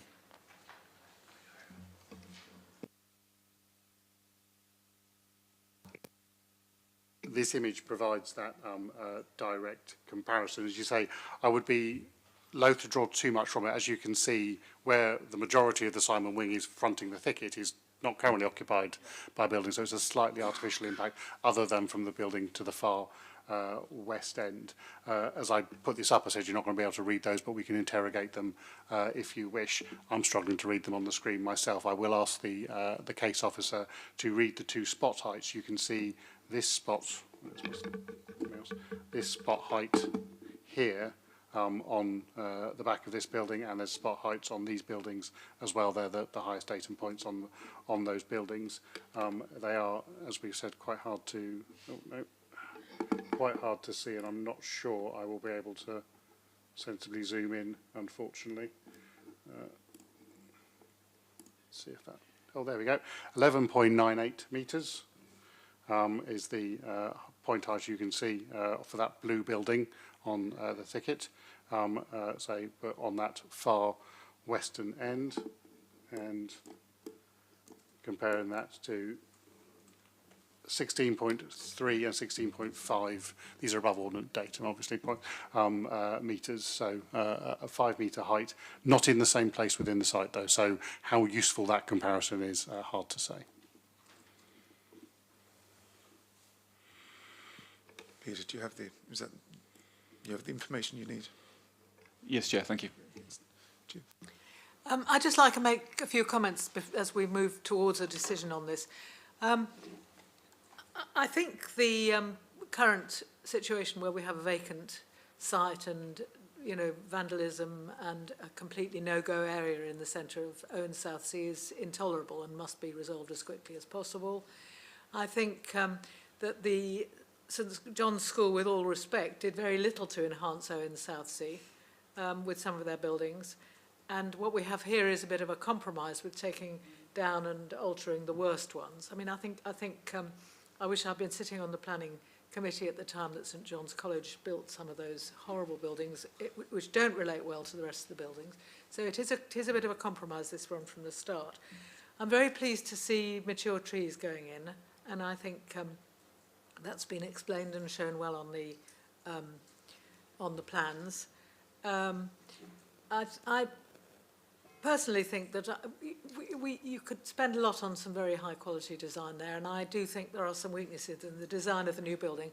On the other hand, Owen Southsea is not entirely a single building form. We have different building forms. There's Home Bush House opposite, and so that frontage is already not something that enhances Owen Southsea, and I think that's one of the reasons why an appeal might be difficult to uphold. But if I can just move to my proposal that we do strengthen the, have a condition to require some provision of safe play area, play equipment, dog-free area for young children somewhere on the site. Doesn't need to be right next to the nursery, although that would be ideal.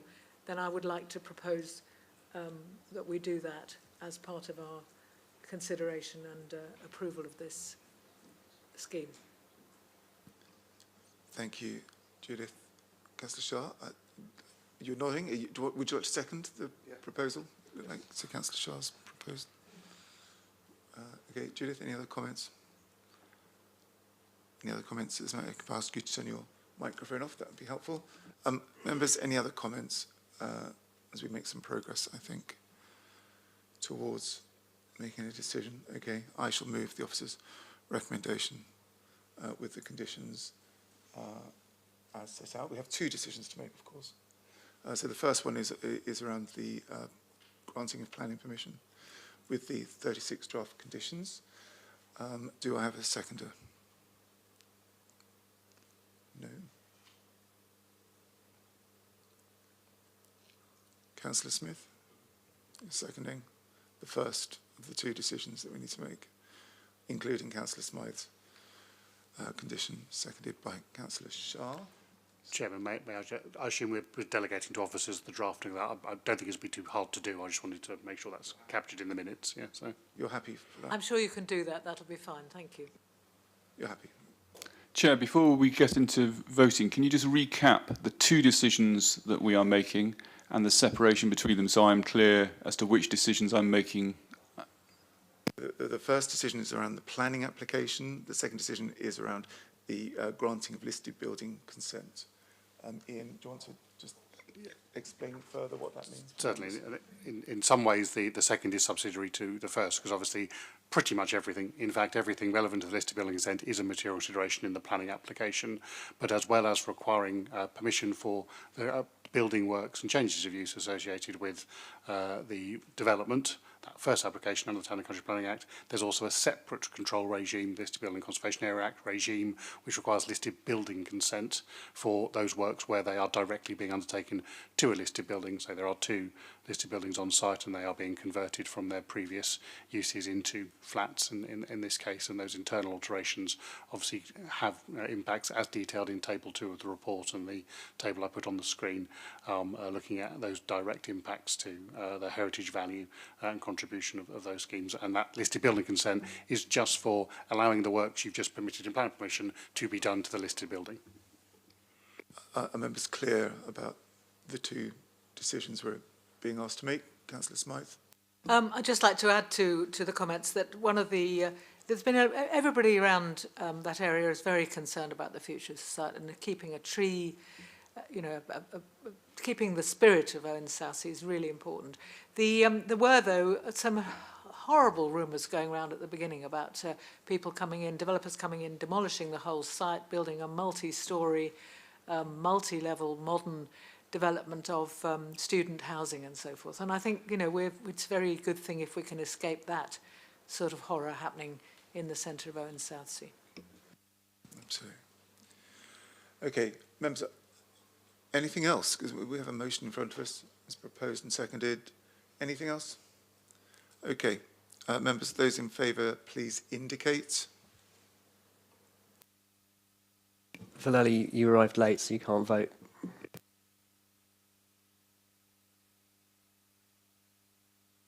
Six votes in favour. Those against?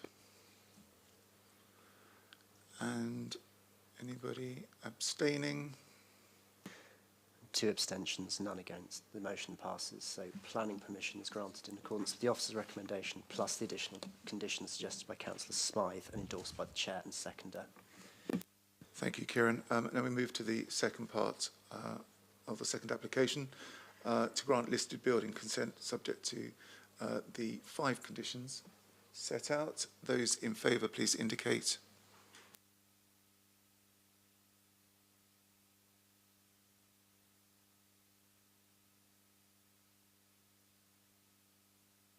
Six votes in favour. Against? Abstentions? And 2 votes abstaining with none against. So listed building consent is granted in accordance with the officer's recommendation. Thank you, Kieran. Thank you to everybody for your contributions this morning on that item. We move on to Southsea Seafront.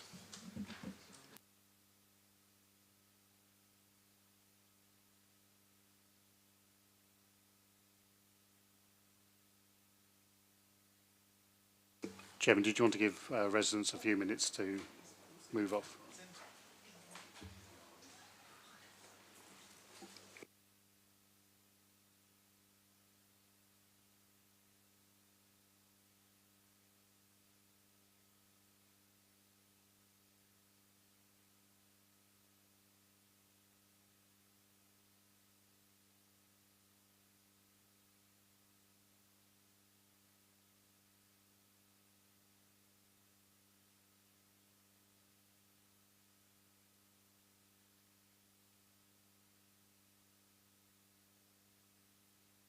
Councillor Valley, welcome. Do you have any declarations of interest? Thank you.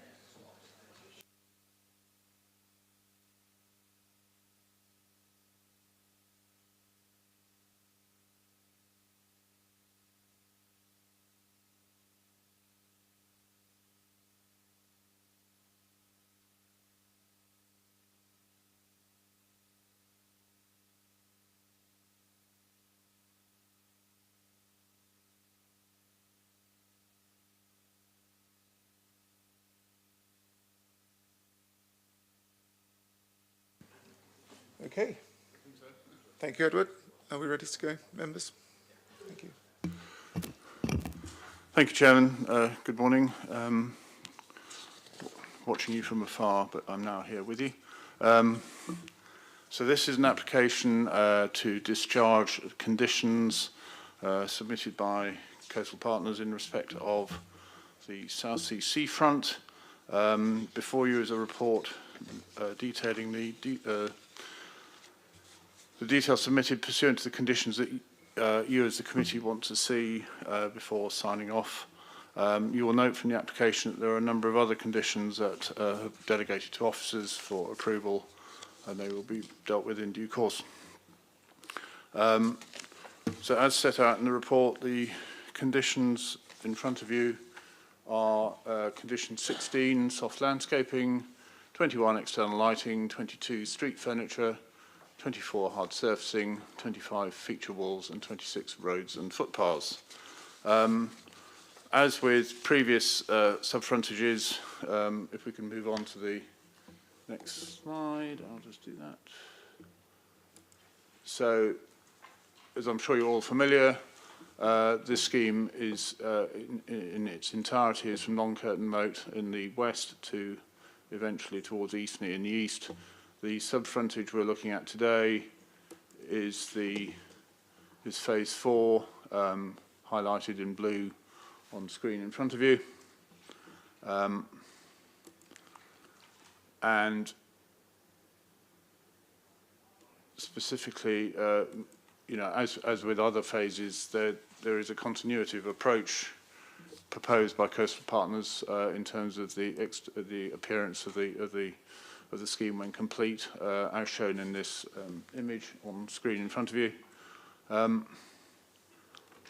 Moving on to condition 16, the details in the report and all the documents obviously on the council's planning website.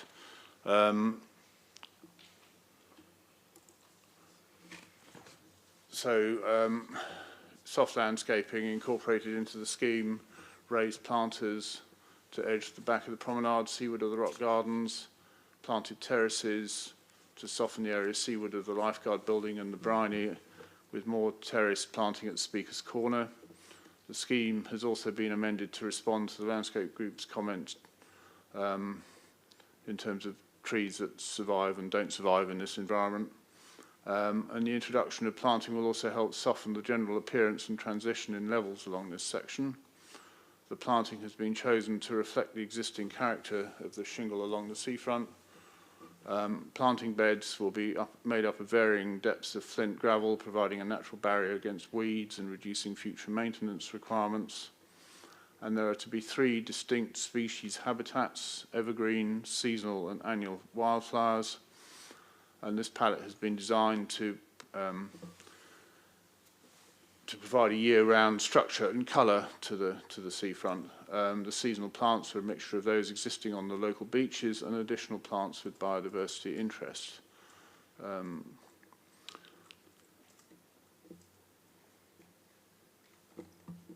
So that's the details on the soft landscaping. Here's some images of the proposed plants. You'll have seen these before in respect of other sub-frontages and other phases within the sub-frontages. Moving on to external lighting. So listed building consent has already been granted for the removal and reinstatement of the historic lamp columns. These will be spaced at appropriate intervals. New modern lighting will be placed in between to provide appropriate level of lighting, and 4 different types of light columns are proposed as set out there. So 7-metre columns in a metal powder-coated finish, 3-metre columns in a metal powder-coated finish, and then 5- and 7-metre timber columns as well. Hopefully that's visible to you, showing the different types of lighting columns.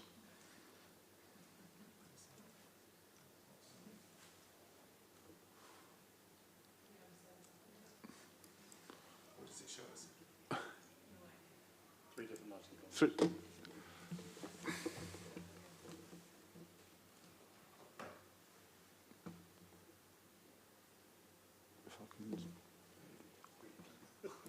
Can I zoom in?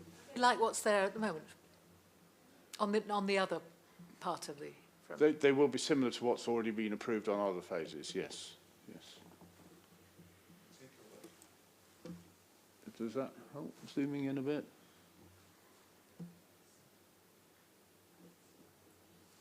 Probably not, I'm afraid.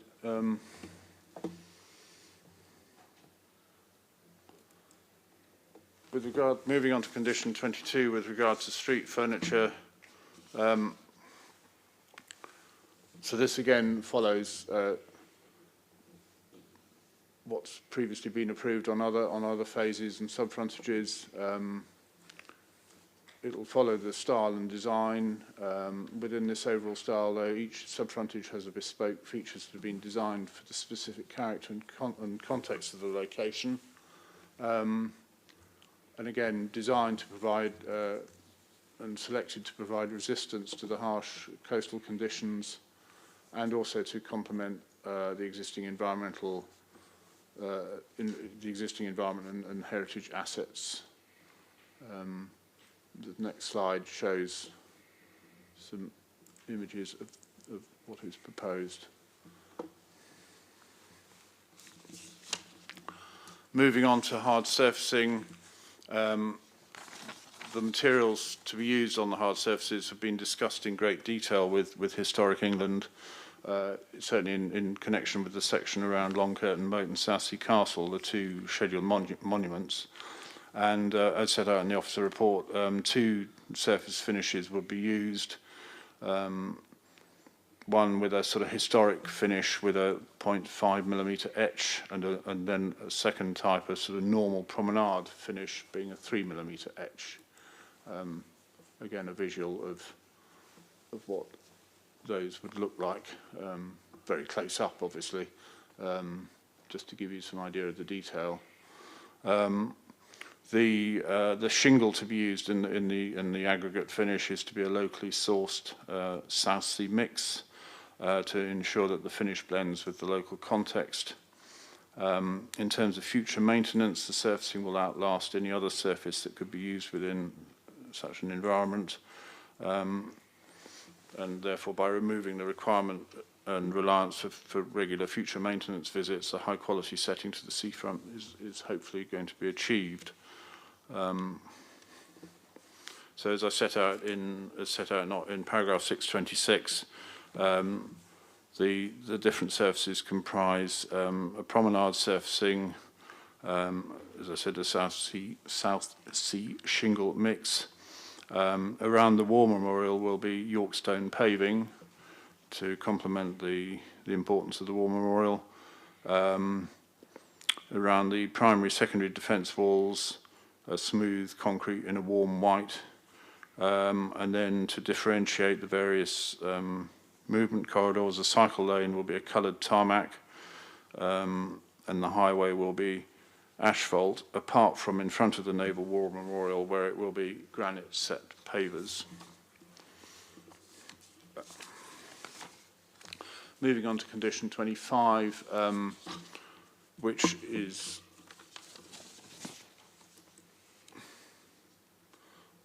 feature walls. There are no feature walls proposed, as public art is now being delivered by the council's culture and leisure team, separate to this.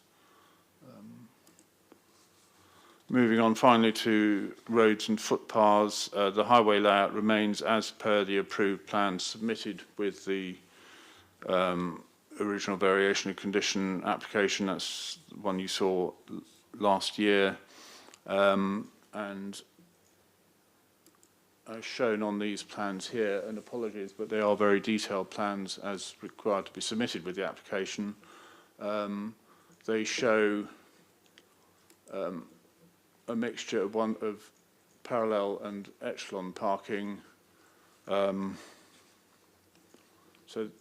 these plans are meant to take you in a easterly direction. So the one on the left of your screen is at the Clarence Pier end, and then we move gradually towards the east over this slide. here's the War Memorial, as I said, with the granite set pavies by way of the roadway, and then moving down further towards the east. So the road layout will consist of a one-way westbound carriageway. The carriageway width will be 4.2 metres wide, reducing to 3.2 in front of the War Memorial. It will comprise a mix of echelon and parallel parking with a 3-metre two-way cycleway and an additional 2-metre buffer strip to segregate between the trafficked areas, the promenade and the cycle lanes. The construction of this section is expected to commence mid-October this year and finish in July 2026, although these are indicative and subject to change. Finally, with regard to Condition 35, public art, there is no requirement for heritage interpretation boards on this particular part of the sub-frontage, as these are only to be installed at Long Curtain Moat, which there have been, and Southsea Castle, adjacent to the scheduled monuments. As you see there on that slide, that's the other conditions that are delegated to officers for approval following this. No objections have been raised to these details as set out in the report, paragraphs 7.1 to 7.6.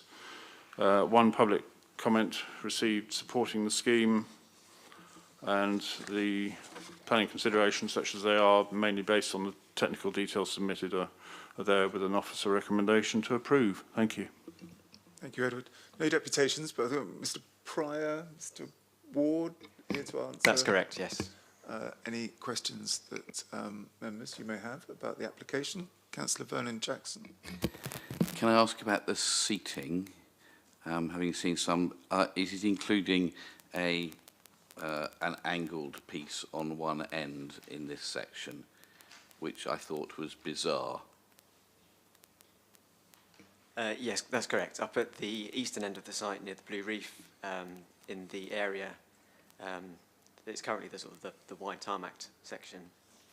Through there, we've introduced the angled seating, and they sit alongside the angled street lamps as well, and it's to reflect the kind of the windswept nature of the coastal environment. I thought it was an absolute invitation for people to ride scooters up them. That's something we could look at. I'm not sure if there are details on to prevent that. So I would remove those angled bits as soon as you possibly could. If not today, then yesterday.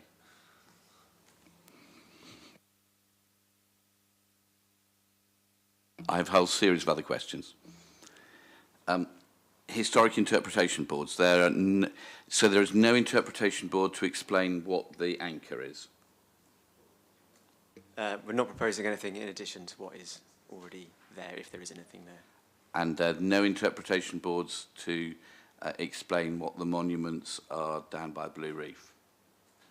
No, they themselves, I mean, they have their own description of them.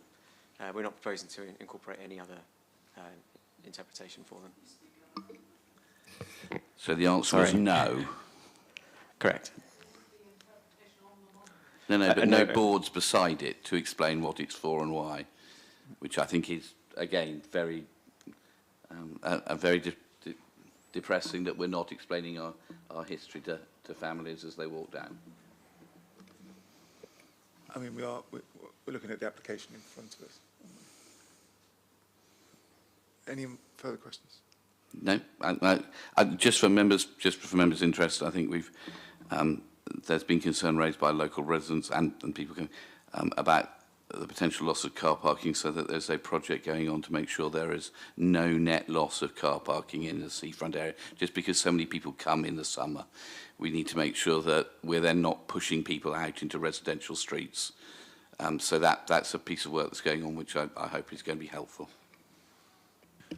Okay. Councillor Smythe. Thank you for letting us see these. I think that it's really important that we did. Having these things presented has actually enabled me to change my mind a little bit, and I'd like to have it minuted that this is in fact certainly in terms of the overall design of the sea defence, a bit of a change, because when we first approved plans for it, outline plans for the scheme, it was envisaged that would be different zones going along the seafront to some extent, with different different feel, different atmosphere, different design. And I'm particularly pleased, and I think the Sea Defence team should be really proud of the fact that people like what's been done so much that they're not picking up on the agreements that there were about art and much more variety. We're content to see this glorious white, beautifully designed shape, which is a very, and I just wanted to place on record that this is a change from what we agreed when we first considered this in outline planning. And I've come round to it, you know, being very 2004 and very bland and clean and not too much clutter. I would like to propose, echoing what Councillor Vernon Jackson said, that we do put some more interpretive panels up. I don't want clutter, but I think we might have taken it a little bit too far, because people coming here have a right to know about the history and the views and some of the other things there. But second of all, I just wanted to ask, this is the question I'm asking, if and when the Arts and Culture Committee in Portsmouth decides to put any artworks and so forth down there, which seems to me rather hard to envisage given the parlous state of public finances, would those have to come back for planning permission? And how would we ensure that they fitted in with the kind of current design, which is very much in the sort of 2004 zeitgeist of being very uncluttered? Would we have to come back and approve planning applications? I mean, people will recall that what I'm talking about is the notion that the walls and upstanding areas would be very different in different sections of the seafront, which in those days I was quite in favour of. But in view of the lack of public interest in that, and in view of how glorious what they've already done is, I have to some extent changed my mind, and I just wanted that to be recorded. And you know, in all other respects, I think this is a good scheme. Thank you. Ian? Apologies, you were trying to deal with the first question. Could you repeat the specific question you want guidance on? The specific question is, if and when the city decides out of some other funding to put public art and sculptures and other things of features of interest on the beautiful clear surface that we're about to consider, would that need planning permission? It will depend on the nature of the installation. Obviously, local authority permitted development allows quite a large range of things. Obviously, a significant part of the site is within certain heritage designations that may prevent that happening. You may not need plan permission, but you might need scheduled monument consent, for example, for them. Large-scale installations would need plan permission, smaller-scale ones less so. So, unfortunately, no black and white answer. Thank you. Councillor Vallely. Still talking about the art, how much money have we got, and can I ask, it might not be appropriate at the minute, I'm sure you'll tell me, but where are we advertising this? So if it's not appropriate at the minute, just say. It's been a big process. Yes, outside the planning process, obviously. Okay, any other questions, comments? So I'm proposing that we defer this for them to come back with better stuff about historical interpretation and to look at the seating so that we don't make it a scooter assault course all the way down the seafront. So I'm sorry, we're asked to make these decisions about some of these things, and I think we need some changes that I think is better done that through deferring it and coming back to make sure that we've got a good design at the next meeting. And just for colleagues' thing, we have put aside money in the budgets for enhancements down the seafront, because the money we've got from government is to do this the cedar fences, not to do some other stuff. So that's why there's been money in the council budget, which I think we've all supported, to make it look great. We can The plans showing the seating so that we can decide whether to support that.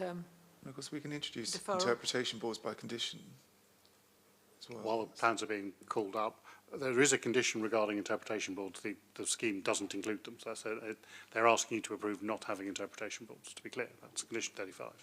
So in which case, should I change my proposal to refusal instead?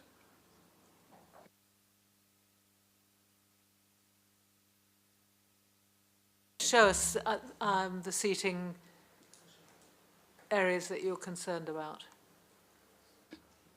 So that one looks fine because I think it's got square ends. Yes, it has. Is it the bottom one there with the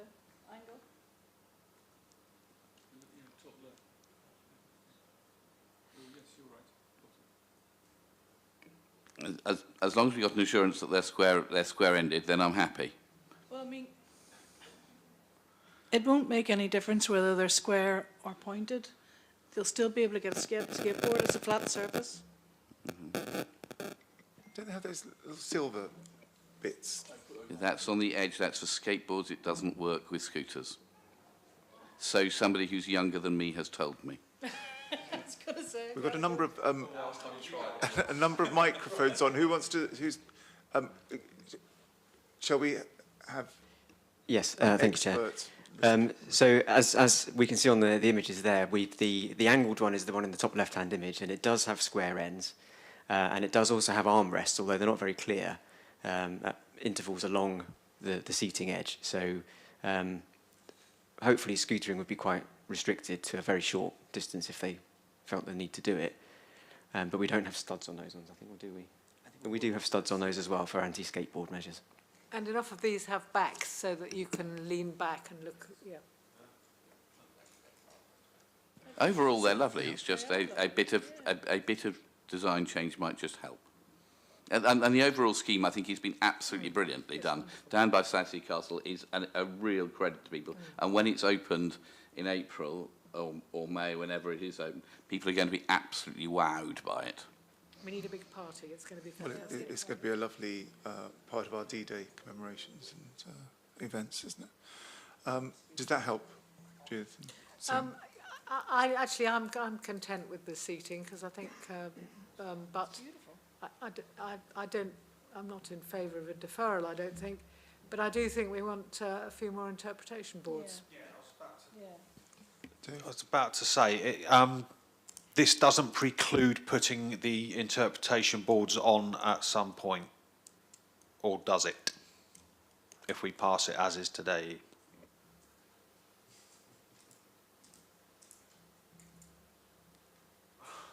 So apologies, I don't have it in front of me. No, nothing ever precludes you coming back and redischarging a condition. So you're being asked to approve conditions 17, 22, 23 and 25. So I think the interpretation boards are delegated already. We can certainly note that. So the fact that they're not being included in the submission, that's what we're telling you. You don't want to approve that, you can not approve that, and that element will have to carry on for further submission. It's not a planning application, so it doesn't have to have a whole new form and 21 days of consultation, all of that. They can just send us another letter, we can look at it again. So that a decision now is not irreversible, because they can submit a different scheme for interpretation boards on a daily basis if they wanted, and we'd have to consider them on that basis, albeit there is a fee for discharging of planning conditions. Because it seems such a small thing to add on to it later on, but I do see the importance of it. But so long as we're not precluding that. Can we put an advisory on this and just say we would like to see more interpretation boards provided for the visiting public? Yeah, I think that would be fine. If we could do that to say that we should be proud of our history and celebrating it. Well designed interpretation board. Is your motion off the table? If we have that informative, I'm sure that the team will go and. We don't want one every foot, but a little bit more than what that is proposed, I think would be very welcome. Okay. Okay. That's fine. Yeah. Informative though around interpretation boards. sensing that we're okay. You're proposing, seconding, yeah, okay, we're all okay. All right, is there anything else, members? Just so I'm really clear over here listening, it sounds like you've resolved any concerns around the seating, given that there are armrests and studs, and it's not whatever shape you thought it was before. No, it absolutely is, but the view of the committee is that they're fine with it, and I'm happy to listen to that. Okay, so it will be a straight motion by the sound of it on the officer's recommendations, Yes. plus the informative. Thank you. So, Ms. Kieran's just explained, we're voting on the officers, to move the officers' recommendations with the informative. Please indicate if you are in favour.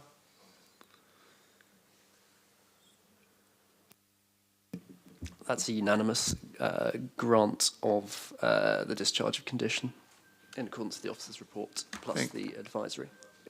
Thank you, Kieran. Okay, we'll move on to the adventure playground and then we'll take a break after that.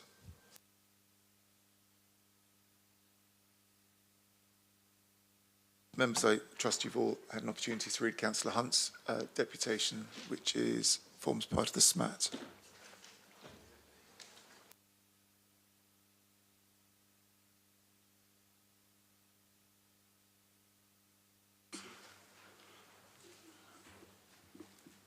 Members, Stamshaw Adventure Playground. Is my paperwork? Come up, it has. This is an application for a new youth centre. Apologies, I've got to rearrange. A new youth centre in the current open space of Stamshaw. The space is, as you can see here, currently occupied by a storage container and indeed some other paraphernalia on the southern part of the large adventure playground site. A illustration on the left of what is there at the moment, and as you can see, the new single-storey youth centre building on the right. This is a scheme being part funded or majority funded by BAE Systems and by the City Council's own community infrastructure levy to provide a community facility and provision for youth play for the older catchment area and congregation and skills development. There it is in plan form. It's a youth club. You've seen them before, I expect. So open space, kitchenette, appropriate support facilities in terms of toilets, office and storage. There it is in elevation form, existing elevations, the storage container and the storage container again. And there it is in plan form, the new scheme, probably not that useful to get a clear understanding of the building. That is the site, that is the existing storage container, if that helps at all. That is, for those that know Stamshaw, it is that area where the new building would go. I'll take you back to that. It is an application made by Portsmouth City Council, consequently is here to the Planning Committee, and they did undertake a public exhibition as well as our own local consultation. No representations have been received in respect of the planning application, though there was, I think, one concern raised in their own public exhibition and a dozen or so people supporting the provision. The planning consideration is primarily the loss of open space, because there is a technical loss of open space here, and whether the public benefit outweighs that harm. In this case, we are satisfied that that public benefit is quite clear and clearly outweighs what is a relatively minor loss of open space in a large open space within the city, albeit Portsmouth is not abundant with open space, so we would only recommend such loss where there was such clear gain. Happy to answer any questions. Thank you, Ian. Okay, members, questions? Comments? Happy to propose Officer's recommendation. Thank you, Gerald. Mary, I think you were just in to second. Okay, is there anything else? From anyone else? Okay, members, those in favour of moving the officer's recommendations with the conditions as described in the report? That's a unanimous vote in favour, unless, Shah, you had your hand up, yeah? Yes, you did, yeah. You put it down too quickly. Thank you. Yeah, that was unanimous approval of the planning permission. Thank you, Kieran. Members, thank you for your participation in the first bit of today's meeting. We'll take a 20-minute leg stretch back here at 1:10. Chair, as colleagues will know, John is in hospital, and I'm sorry, I'm going to run off to go and do that. So my apologies, you'll have a much shorter meeting without me. Thank you, Joe. Okay, members, yes, back at 1:10 please.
members, actually, I don't know what the time is. What was it? Okay, sorry, we're a little late starting. Members, just to direct you to an updated or amended SMAT that you'll want to read, Councillor Swan's deputation and a deputation from, reaching for the name, Trace Brickle.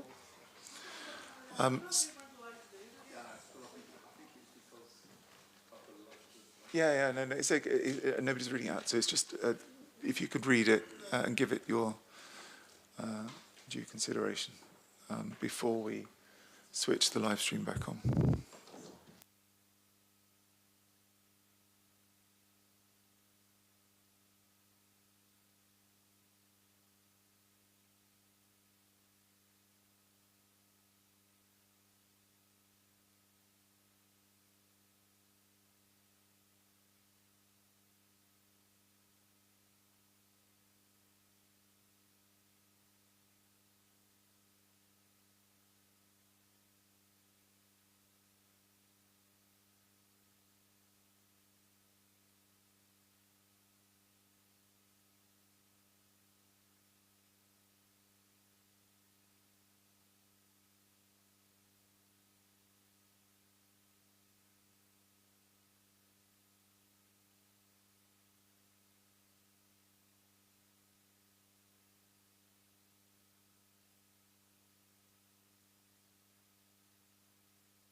Okay, thank you. Welcome back, everyone. Okay, let's get on with the second part of today's meeting and move on to London Road. Ian?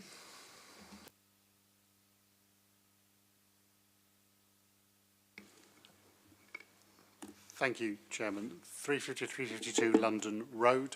It's an existing commercial building, or more importantly, a commercial building to the rear of a commercial building.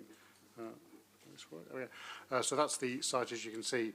A large alleyway access to the rear Battenberg Avenue provides access to the back of these two properties. That's them on London Road for reference. More importantly, this is the building at the back, which is being substantially extended and altered. You can see facing onto the rear alleyway a two-storey element. Stepping down into a single-storey storage element is that single-storey element which is being entirely replaced. So it is the hatched building there. You can see as an extension to it on the more zoomed-in block plan. Unfortunately, the applicant has decided to draw them upside down, so apologies for that. So flip it around in your minds. That's the existing footprint. That is the proposal. So, as I say, replacing that bit in between the alleyway, which will retain the two-storey building, and the other commercial building with a new replacement. Still fundamentally the same use, storage on the ground floor and associated ancillary office spaces on the upper floor. That is the existing building. That is the proposed building. I'll just finish there. You see, the applicant has suggested that there are 3 parking spaces in that yard which serves the rear of the building. Obviously, that is they're not proposing to mark those out as far as we can see, so that is just a general space utilised through the broader land usage, which obviously includes all of these buildings. We're not particularly tying any element of this to a specific business occupier, etc. Obviously, it would be for the market to decide how to utilise it. For this one, we have no deputations or comments on the SMAT, but happy to answer any questions. Ian, I do have a deputation. Mr. Mabe. Yes, I mean, you're here. You're ready to give your deputation? Hello? Hello, yep, if you're ready to give your deputation, you have 6 minutes to... I'll come to talk, but listening earlier, I don't think I need to talk because I think you're going to say it all in stuff. I don't think none of my windows looks over next door neighbours, which has been brought up. The parking is sorted. We've allocated 3 extra parking for the officers. The road at the back, which I have brought photos today, which is ongoing at the moment. At this moment in time, and the parking to the rear of the garages that got brought up, May Business Centre don't use. So, if you're happy if you're happy with that contribution, we'll. Yeah. We're very happy to have you here, and you've had a bit of a wait, but we will we'll make some progress then if you're happy with that. Thank you very much. No, you're very welcome. Thank you. Okay, members, questions? Julie. Looking at page 83, the recommendation is conditional permission, and one of the conditions would be that the premises will only operate between 8 o'clock and 4 o'clock, Monday to Friday, and not at the weekends. How enforceable is that, and how would that be enforced? Entirely enforceable and enforced by a breach of condition notice. How necessary is it? It's a different debate. That's what the applicant has asked as their opening hours. It is quite restrictive. The officers felt that because there is obviously a potential for impact on residents, as the applicant has put that in their application, we would impose it. Certainly, if alternative working hours, 5 o'clock, not 4 o'clock, I think I would be equally happy with, but obviously that's what the application included and consequently it's made it through. But entirely enforceable. If someone was complaining that they were opening late, we'd be able to serve a breach of condition notice against such a breach and require them to close in accordance with that condition. And that could be handled in a reasonable way, presumably because of this. Like all planning enforcement, yes, Yes, it's retrospective. I think that's quite a good condition, because I think if you were, sat at the computer and you hadn't got your earphones on, it could be annoying for neighbours, especially if it went on longer. Thank you. Members, comments? I'm happy to move the officer's recommendation to grant conditional permission. Councillor Candlish, you seconding? You're seconding. Okay. Members, is there anything else? You had a rather long wait for quite a short debate. Okay, if there's anything else. Okay, those in favour, please indicate.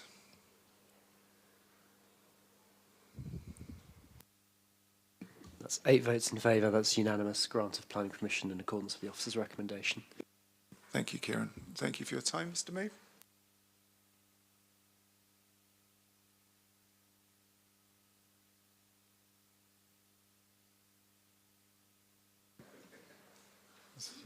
I'm glad you enjoyed it.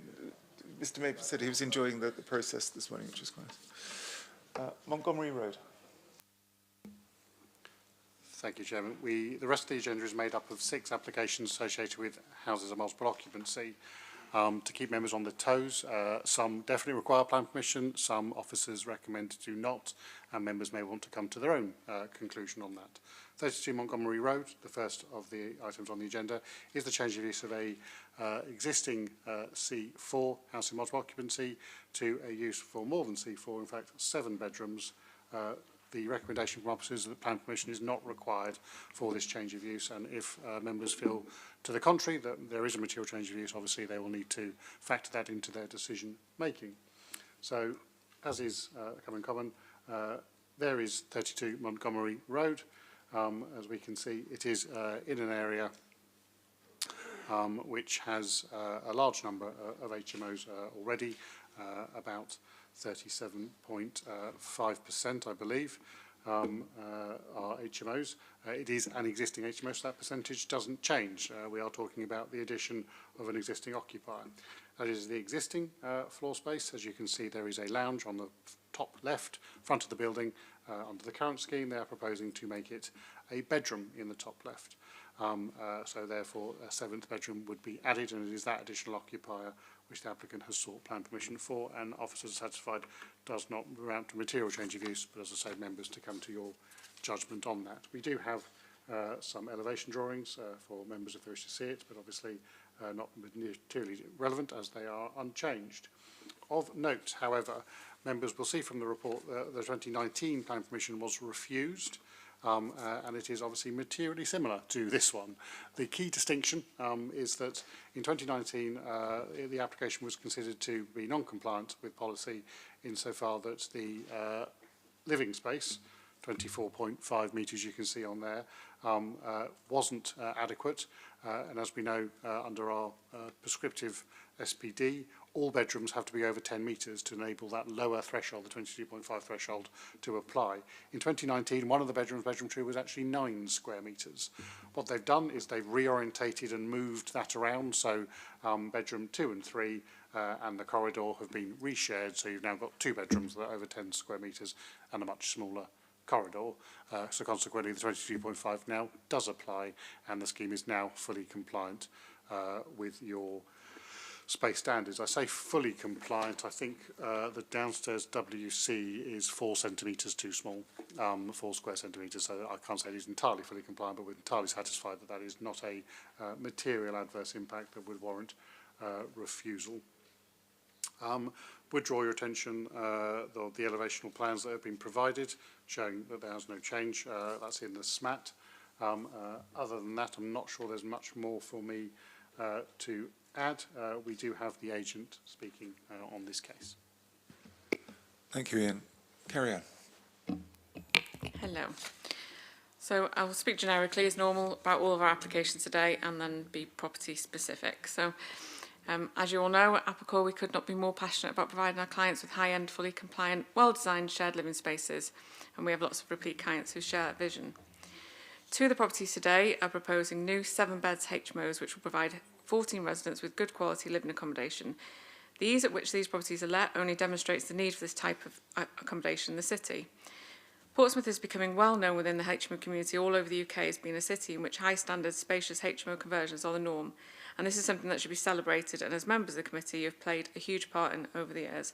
Something at Applecore we are very proud to have played a part in also. With less opportunity for expansion of homes within the city, PCC cannot currently demonstrate a 5-year land supply, and the additional accommodation proposed today will contribute towards this shortfall, if only in a small way. I urge you to keep this in mind when considering the applications I represent today. With regards to 32 Montgomery Road, this has quite a long history of being in with PCC. So it was submitted on the 14th of December 2020.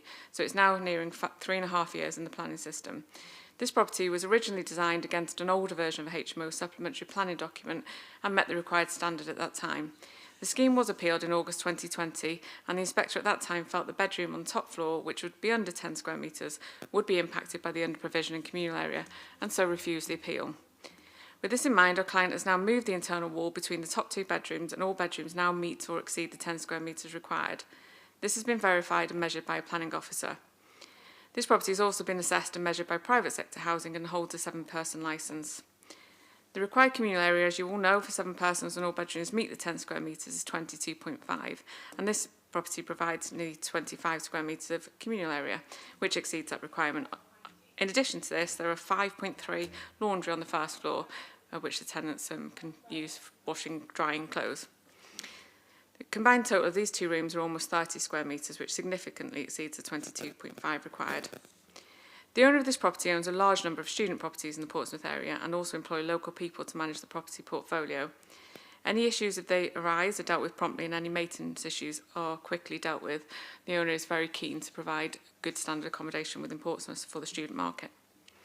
This application fully complies with policy PCS 17, PCS 20 and PCS 23 of the local plan, and also complies with the Housing Multiple Occupation Supplementary Planning Document 2019. The planning officer has recommended this fully compliant application for approval today, and I ask you all to fully support this recommendation, saving the time and cost involved in taking this to appeal for the second time, having addressed the inspector's concerns within the application, which our client has patiently spent over 3 years waiting on a decision for. Thank you. Thank you. Members, do we believe this application requires planning permission? If so, what are our reasons? Councillor Ashmore. Sorry, Ian, during your presentation, I was with you right up to you said the toilet wasn't compliant. We need to see this first bit first, sorry. I know, but We need to do the bit about... That has an impact, surely. Well, we'll come on to that in a moment. Wait, We'll come on it's to that only in a 4 moment. metres squared or something. Yeah. 4 millimetres, 4 centimetres squared. Let's- I let's- think I'd like to propose that it does need planning permission by virtue of the amenity, local amenity, the potential effect on the street and other residents, but also the effect on the quality of the living space for the proposed residents. Thank you, Judith. You're seconding? Councillor Ashmore seconding? Okay, those in favour, please indicate. It's unanimous agreement that planning permission is required. Okay, so planning permission is required. Questions? Do you want to form a question? Just about the toilet thing, please, if you could, Ian. Cheers. So members have been very clear that they wish to adhere strictly to size standards, so to be totally transparent. Your size standard for a downstairs WC is 1 metre and 17 square centimetres. The set toilet in this case is 1 metre and 13 square centimetres. It's about the size of a book of stamps, but it is technically non-compliant with your space standards. We do not believe that will limit or inhibit materially the utilisation of that WC, however. Judith.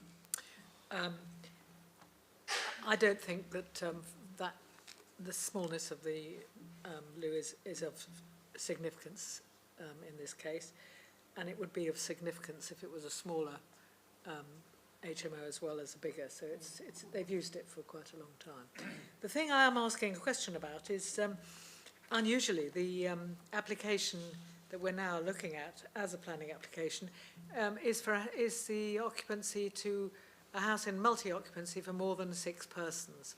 And in fact, the representative of the applicant did talk for one horrible moment about 14 people living in this house.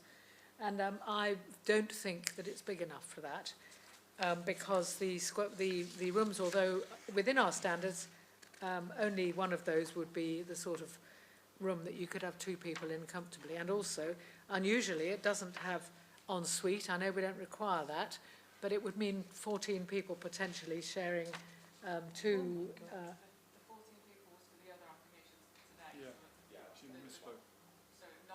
Not this one.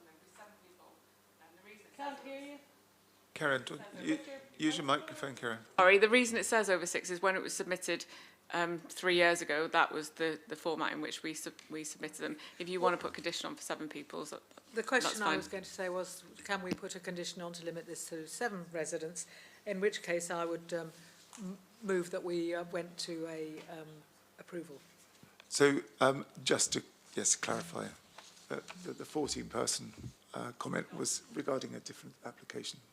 Sorry, I thought you were talking to this application. Yeah. Okay, thank you. John? I would second You've moved the officers on conditional permission, you're seconding. Okay, well, we've got a fully compliant... Chairman, just to correct that, I don't believe anyone has moved the officers unconditional permission. As you have resolved that plan permission, contrary to rest of regulation, is required, we would be saying you need a conditional permission, and I do appear Councillor Smythe was suggesting an additional condition to limit the occupation of this building to 7, as well as the ones we've laid out as potential conditions in paragraph, wherever the hell it is, at the end of the report. Towards the end of the report, the standard time limit, nitrates, cycle storage and approved plans. An additional condition for no more than 7 occupiers has also been suggested. It is incumbent upon me to remind you that we do not feel that's in any way necessary or appropriate, but again, as always, it is your decision to follow officer advice or not. So we're proposing a conditional condition on the conditions described in paragraph 6 plus a condition which would limit the occupancy to 7 persons. Thank you, members. Peter, did you want to come in? Could we just see the map, the 50-metre radius map again, please? So we know that, I know the number is well above the minimum, and that reflects that some of these have been there for some time, and we are not seeing anything that is against what we have said. I was just, of these maps, this is the one that has the most unknown / possible HMOs, and I just wondered if there could be some clarification as to what was happening there and why. Because if all of those triangles were HMOs, then I don't know whether it would still be compliant. It's not compliant now, it's 37%. All of those triangles are counted. Usually, not always, but usually they are because they are a dual use, so they could be used in a C3 or C4 sense. It's a common grant that this council has been given since about 2012. So we don't know whether they're actually in use as an HMO, but as they could be used as an HMO, we count them towards it. So that number, 37.5%, has incorporated everyone that is and could possibly be an HMO. Yeah. Okay, for the slow one behind this microphone, so the 37.5 is the sum of the diamond and the triangle. That's correct, the worst case scenario. Thank you very much. I am clear, and I will be supporting. Thank you, Peter. Just to observation, it would almost certainly be higher than 10% even if we took the triangles out. And sorry? Inevitably, yes. Yeah. So this is an area of the city where our policy of not allowing new HMOs has been working quite well, but we are considering that one additional person, given the size standards being okay, is probably acceptable. Okay, members, so the motion is as described by Councillor Smythe and seconded by, who seconded? Sorry to come in at the end, but when Councillor Smythe, you read back after he hadn't spoken to you, your microphone was actually off, so it's likely that recording didn't hear that. I'm very sorry. I would like to propose that we approve this application and give a conditional permission, and that the conditions we need to impose are on paragraph 6.2, and I would like an additional condition to limit the occupancy to 7 persons.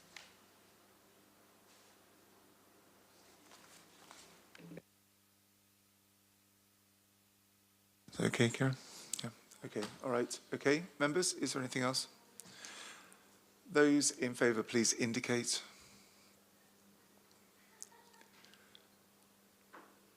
Six votes in favour. Against? 2 against.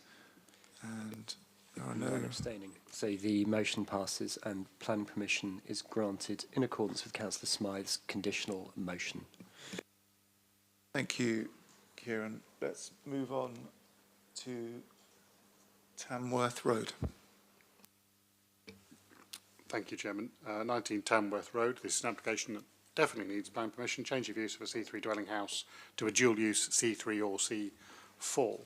The report looks slightly unusual, as this was brought forward to Planning Committee on a previous agenda, and officers then identified that there was a need for some clarifications, and it was consequently pulled from the agenda through a deferral, and it's therefore got 2 parts to the report: the original report and the back from page 95 onwards, and the updated report with some clarifications, as you can see in the reports there. The application applies for a dual use, so a use class rather than a number, C3/C4. They have shown 4 bedrooms, as you can see from the plans. I'll take you through those. That's the property there, so an unusual property for HMOs. Semi-detached building, there it is. No other HMOs in the area.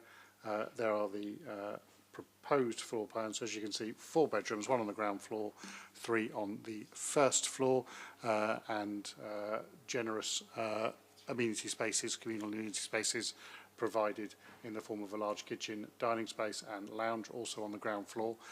So while they have shown 4 bedrooms, it is more than capable of taking 6 occupants through double occupancy of 2 of the rooms, for example. So consequently, we have assessed it on that basis because they would be allowed to do so under a C4 planning permission. It is fully policy compliant on that basis, with a recommendation therefore to permit. I would draw your attention to the SMAT, where we've picked up on that updated ground floor plan, which obviously was the reason for deferral. A further objection comment was submitted in our commentary to that, and a further representation that was provided by Councillor Sanders, which we've replicated within the SMAT document. We have the agent speaking on behalf in this case. Mr. Broyd, 6 minutes. Thank you, Chair. Thank you, councillors. We had quite a long meeting in relation to a very large development of affordable housing, and brilliant, absolutely brilliant. The outcome was absolutely perfect. And one thing we all discussed was affordable housing. So whilst I note the councillor has made a request in relation to a guarantee to who will be living in this house, well, it's very simple. If you put a house next to a university, then all your tenants are likely to be in bulk request students. If you have a house of HMO and it's near industrial, then it's highly likely that the leads you're going to get wanting to live there are going to be professional sharers. I note that that property is very, very close to the hospital. Now, we all hear we've not got enough nurses, not got enough doctors, and when the student nurses and doctors, where would you like them to live? I do look around this room and I ask myself the question, how many of you honestly had the need at any time to live in a house of multiple occupancy based on the low wages that you may have been earning at that point in time? So this particular property is presented and will be presented to NHS staff, the same as our property in Northern Road, same as 64 London Road, right opposite the hospital, and we advertise purely for NHS staff, just because they need the housing. It's out there, they need it. You want more doctors? You want more nurses? This is a good application and it fits within your SBD. Thank you. Thank you. Of course, it's not for this committee to decide who lives in properties around the city. Okay, thank you very much. Judith. One question. Do the plans, have the plans been checked over so that they now add up? What we had before was, in fact, the measurements of a slightly larger first floor, so there seemed to be a sort of potential for a hanging part of the structure. I assume, have your officers checked it over now and the measurements are correct? With great scrutiny, yes. Thank you.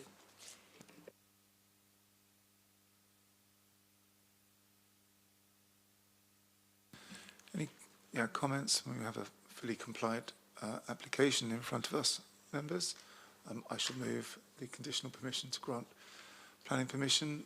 Is there a seconder? Councillor Vallely, thank you. Anything else before we go to the vote? Okay, members, those in favour, please indicate.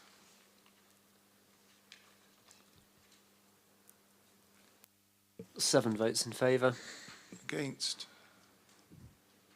Abstentions? And one abstention. So planning permission is granted in accordance with the officer's recommendation. Thank you, Kieran. Thank you.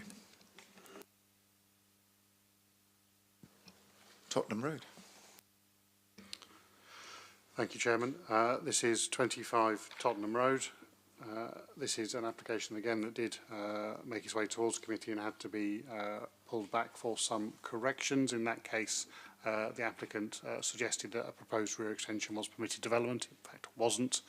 They've changed that drawing and changed the layout of that extension, so it now is permitted development and brought to you accordingly. It's an application for a change of use from a 5-bed HMO to a 7-bed HMO. So there it is. Again, we're in an area with a notable number of HMOs, so we are over 10%, 17.8% in the area, but of course we're not adding an HMO, we're adding some occupants to an HMO, turning from that 5-bed to 7-bed. That change, officers are, however, satisfied is not a material one, and consequently planning permission, in our professional view, is not required, so members will need to come to a view on that if they wish to take a different approach. Notwithstanding that, the application, as laid out in the proposed floor plans as is, would be fully policy compliant. in terms of its internal room standards, and consequently the recommendation, unconditionally in our case, is that plan permission should be granted. No deputations? So we have no deputations, but I would highlight the SMAT location plan, which has corrected the location of that rear extension. A couple of images, but I'm not sure they provide you a lot of assistance. Yeah. Members, do we believe this application requires planning permission before we move forward? Yes. Peter, you moving the motion? I am moving the motion on the basis of amenity pressure and the existence of a high number of HMOs already in the area. Okay, thank you. Seconded by Councillor Shah. Those in favour, please indicate. It requires planning permission. That's a unanimous vote that planning permission is required. Okay, members, questions? Comments? I mean, it's come back, it's fully compliant. Just for some clarification and for some transparency there, we've come up with some maps today where it says possible or unknown HMOs.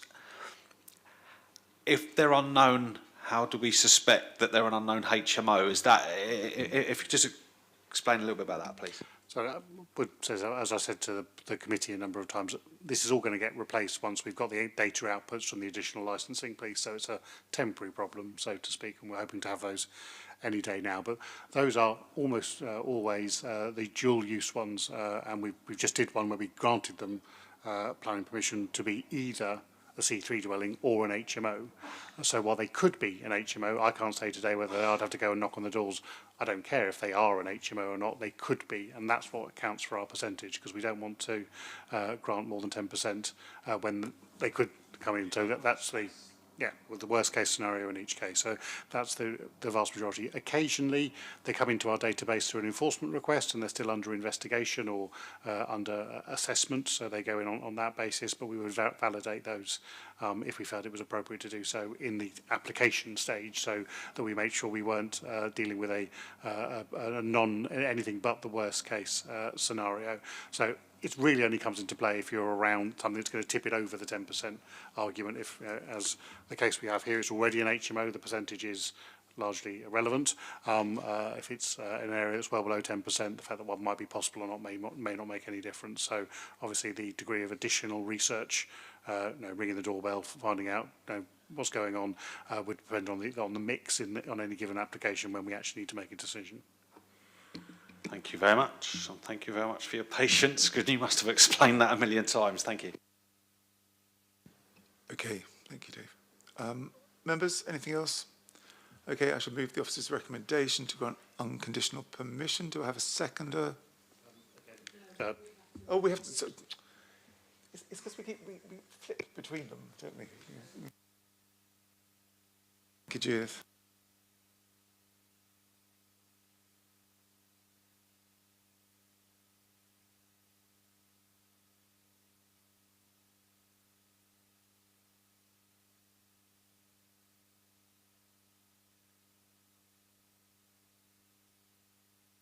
Microphone again, sorry.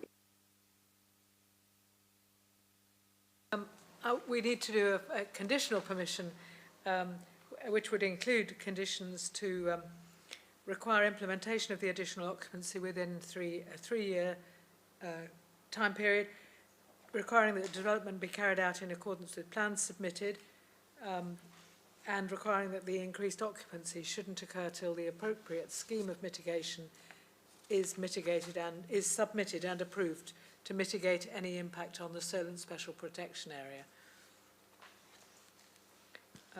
This one, I think, the application is clear that it's a 7-person, 7-bedroom house, and I think that will stand. We don't need the additional condition limiting the occupancy. Judith, thank you very much for you help with that? So, members, with the sort of inclusion of 6.2 as the condition. Sorry, who was moving and seconding that? Are we happy to? You're happy to? You're moving. Do we have a seconder? Mary? Yep. Okay. All right. So the motion is as just described. Unless there's anything else, please indicate if you're in favour.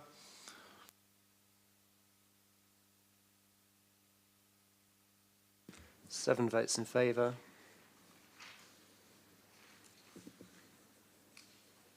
Against?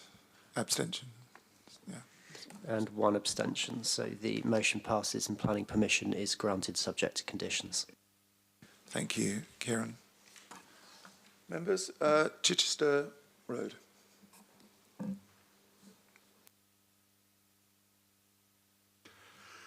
'82 Chichester Road. This is an application that does require planning permission, change of use of a C3 dwelling house to a 7-bed HMO. There is the property in question. As you can see, very low number of HMOs in the area, one next door and one down the road a bit, meaning with this one 5.5%, so within your 10% allowance within that appropriate search area. There are the existing floor plans and the proposed, with the additional bedrooms obviously achieved with a small rear extension and dormer windows in this case.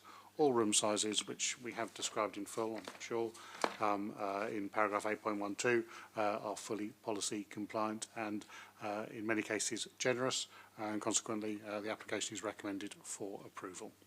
In this case there's nothing on the SMAT, but I would draw your attention to the deputations, where we have an objector who was going to speak, who unfortunately in the end couldn't come, and we have therefore abnormally provided her commentary, which was to be read out by Councillor Swan in writing for you as part of the, and will be appended to the SMAP when we publish it. And Councillor Swan was also hoping to be here but had to leave earlier, so again, exceptionally we've appended his written commentary, which applies to this and a later item on the agenda to the SMAT. Other than that, we have the agent to speak as a deputation. Firstly, I wanted to apologise to Councillor Smythe for the confusion with the 14 persons. Okay, so this one, 82 Chichester Road, as Ian says, all the bedrooms meet or exceed 10 square metres. The bedrooms range from 11.47 to 14.36, so all very generously sized rooms. The required communal area for 7 persons, again, is 22.5, and we're providing 25.80, and a small laundry area at the end of the communal area, which we find is very popular with tenants. An additional WC is also provided at ground floor level for the comfort of the residents. A cycle store will be provided within the rear garden, and in addition, this property has a rear access, which also adds additional benefit for those tenants who may have cycles.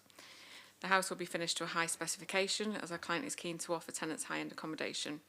The property is going to be professionally managed, and any issues if they arise will be dealt with promptly.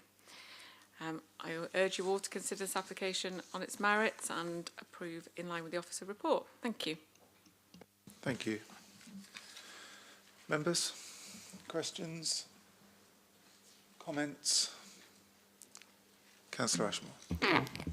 Really pedantic here, but it says called in by Councillor Fazackley and Councillor Swan, both on there and in the report pack, but on section 7 it says Councillor Darren Sanders and Councillor Benedict Swan. Is that a mistake, or was that 3 councillors who have objected to it? I could ask the case officer to check. I'm pretty sure it's a mistake. It's Fazackley and Swan from my notes.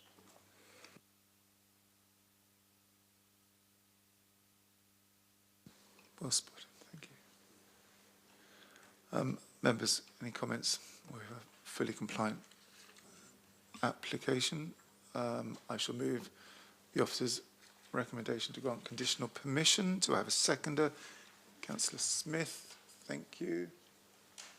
Anything else? Just to say, it is clear from this application that this is a 7-person scheme, and it's clear from the Spate standards, it says single use, so there's no threat of 14 people. So yes, we'll vote on that basis. Okay. Members, please indicate if you are in favour. 7 votes in favour. Against? Anybody abstaining? And 1 abstention. So the motion passes in accordance with the officer's recommendation. Thank you, Kieran. Okay, Margate Road. This is a certificate of lawfulness.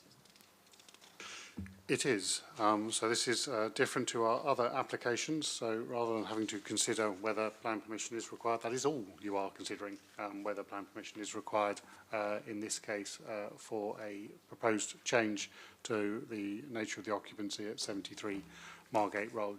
The report that we've provided, so I mean in some ways the plans have less relevance because it is a use of a building, as we know, in an area that is substantially benefiting from a number of HMOs, and the floor plans are provided, and as you would expect, there is a additional room you can see there on the second floor. That's the third image from the left. Is being inserted with internal alterations. Internal alterations themselves do not require planning permission. So it's that change in the occupancy from 6 occupants as an HMO to 7 occupants as an HMO, which the applicant has put forward as not requiring planning permission, and which officers agree with. Primarily amongst that agreement is, as we know, the substantive number of appeals that we've received confirming that position.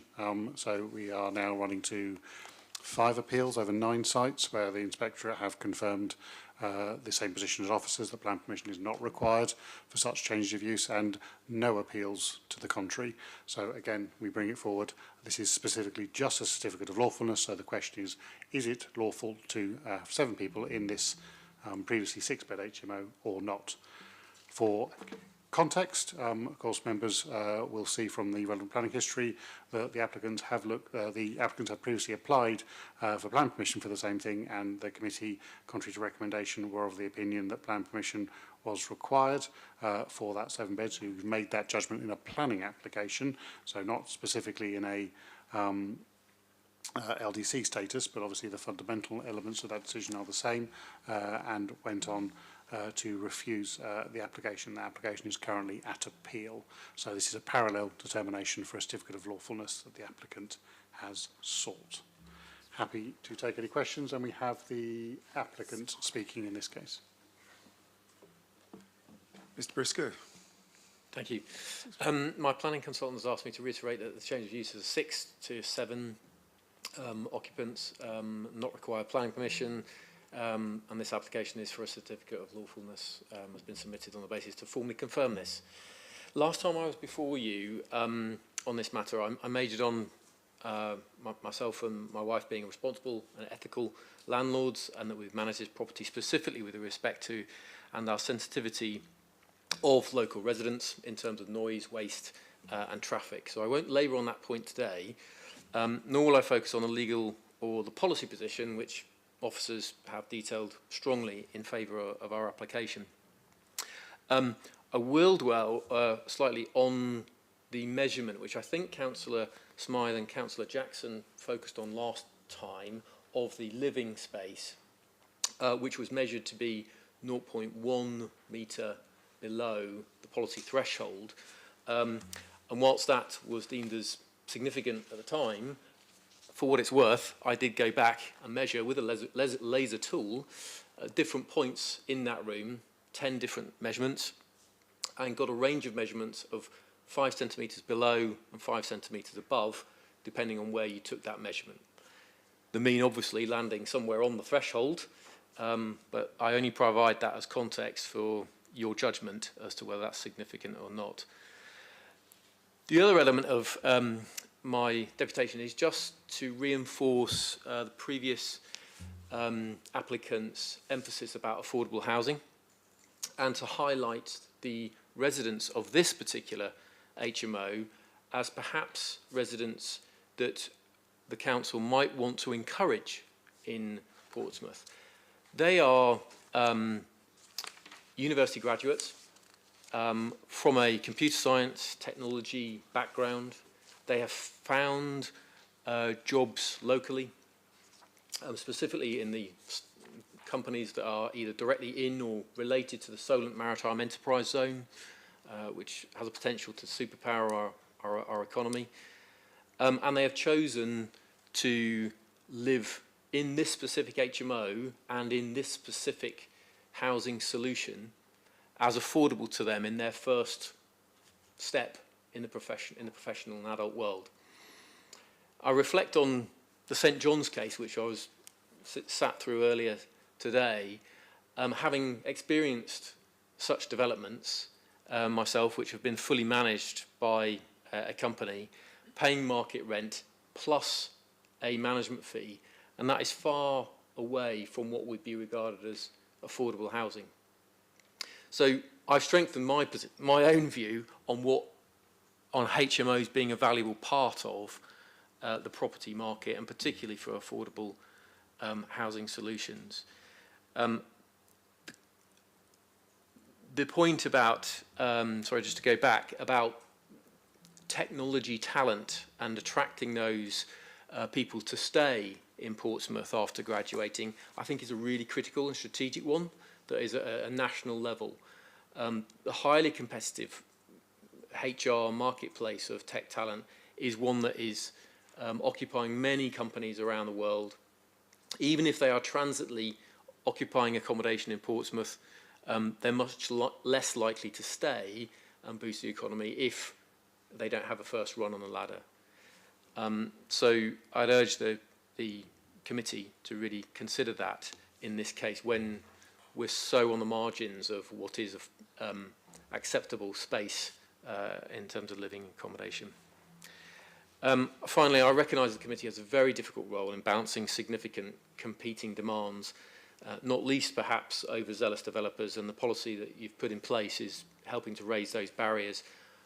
I want to work with the council and indeed direct relations with neighbours to ensure that amenity is not undermined and that we are managing the property in an ethical way where common sense applies. And I'll finish on that phrase because that was, I quote, one of your councillors' points in support of our application last time, that with such a marginal error in the living space, she urged you all to apply common sense. And in this case, I'll finish on that point, please. And I thank you for listening. And if there are any questions, happy to take them. Thank you, Mr. Briscoe. Okay, members. So, right, how do we move forward? So it is simply a debate on whether or not there is a materiality to this change of use. And if you feel that there is not a materiality, that's the recommendation of officers. But if you feel there is a material change of use, you need to articulate why, because obviously that very clear wording would be the subject of the subsequent planning inquiry should an appeal be made. Yeah. Judith. I think in line with our previous decisions today, we do think this is a material change of use and potentially will have an effect on the living conditions of those living in the property and on the amenity in the neighbourhood. Is there a seconder for that opinion? I will second. Apologies, can I actually push very clearly? I'll be taking notes on the wording because unlike the general, it's an element of your decision making. Say you'll be standing under oath on the stand in a public inquiry defending this. So it's really important we do get the words correctly. Subject to an appeal and an inquiry. Have you any advice? I know you haven't advised this, but how could we get the wording? The clear advice I would give you, notwithstanding the overall professional opinion, is that obviously it must be on its own individual merits. Yes, so what absolutely. Is it about this scheme when you know there's a dozen schemes out there where planning permission is not required? Why this is distinguishable and what is specific about this scheme that planning permission is required? But before we go into that, I can't read the room sizes on this plan, and we don't have a table of room sizes with this application. So I can't read this, so there's a limit to the statement I can make about the... I'm unsure. I mean, I can ask the case officers to provide me a list of the size of rooms. It is written on here, but my sure, site won't... I can't. But that wouldn't go to the materiality of a change of use. That's an amenity judgment around the quality of the building, which isn't pertinent to the nature of the legal tests of materiality. Ian, if we can have a few minutes to think about some wording, that would be useful, I think. Thank you. Okay, thank you, everyone. If we'll adjourn for 5 minutes.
Just waiting for the numbers to come through.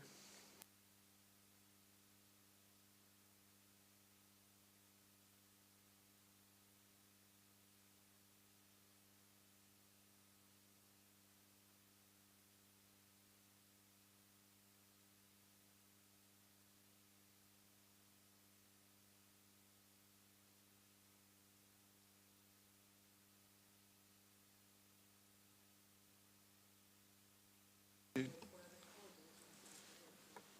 think we've got the rooms.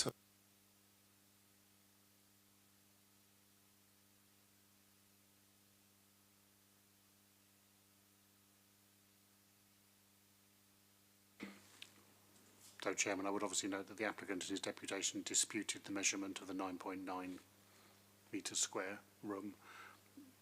I wouldn't wish to dispute his account for it.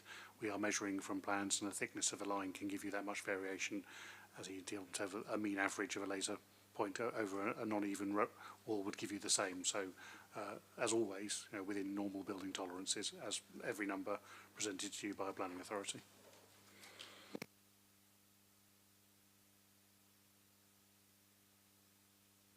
Our measurement of the plan show 9.9. I'm not telling you that means that room is not 10 square metres, however.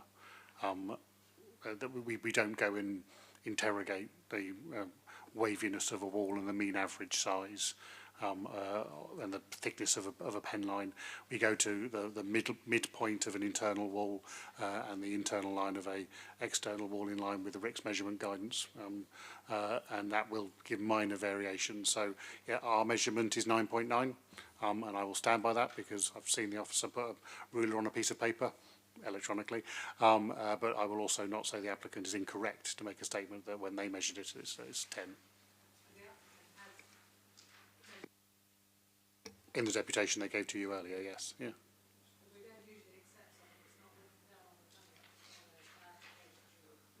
Well, the applicant's deputation, verbal deputation, is part of your consideration.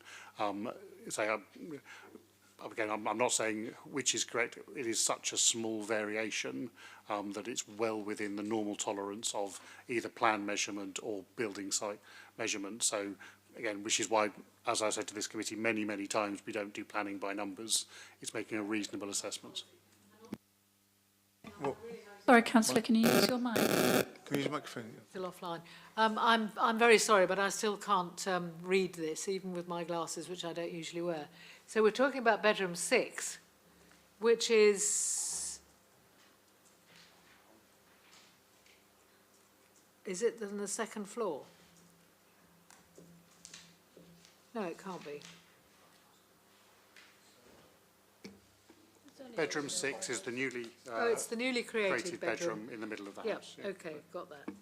And it has, so that isn't one that's affected by the corridor. Whereas bedroom 7 you're actually measuring, what's the size of bedroom 7? Bedroom 7 is 10.5 square metres. Yes, but at least 2 square metres of that is taken up by the corridor. Yes, that does include some corridor space, yes. Which we have in previous, you couldn't put a bed in the corridor and you couldn't really put much storage in the corridor. So we do always take into account these extended corridors within rooms. And bedroom 7 has got a reduced headroom, I think, as well, hasn't it?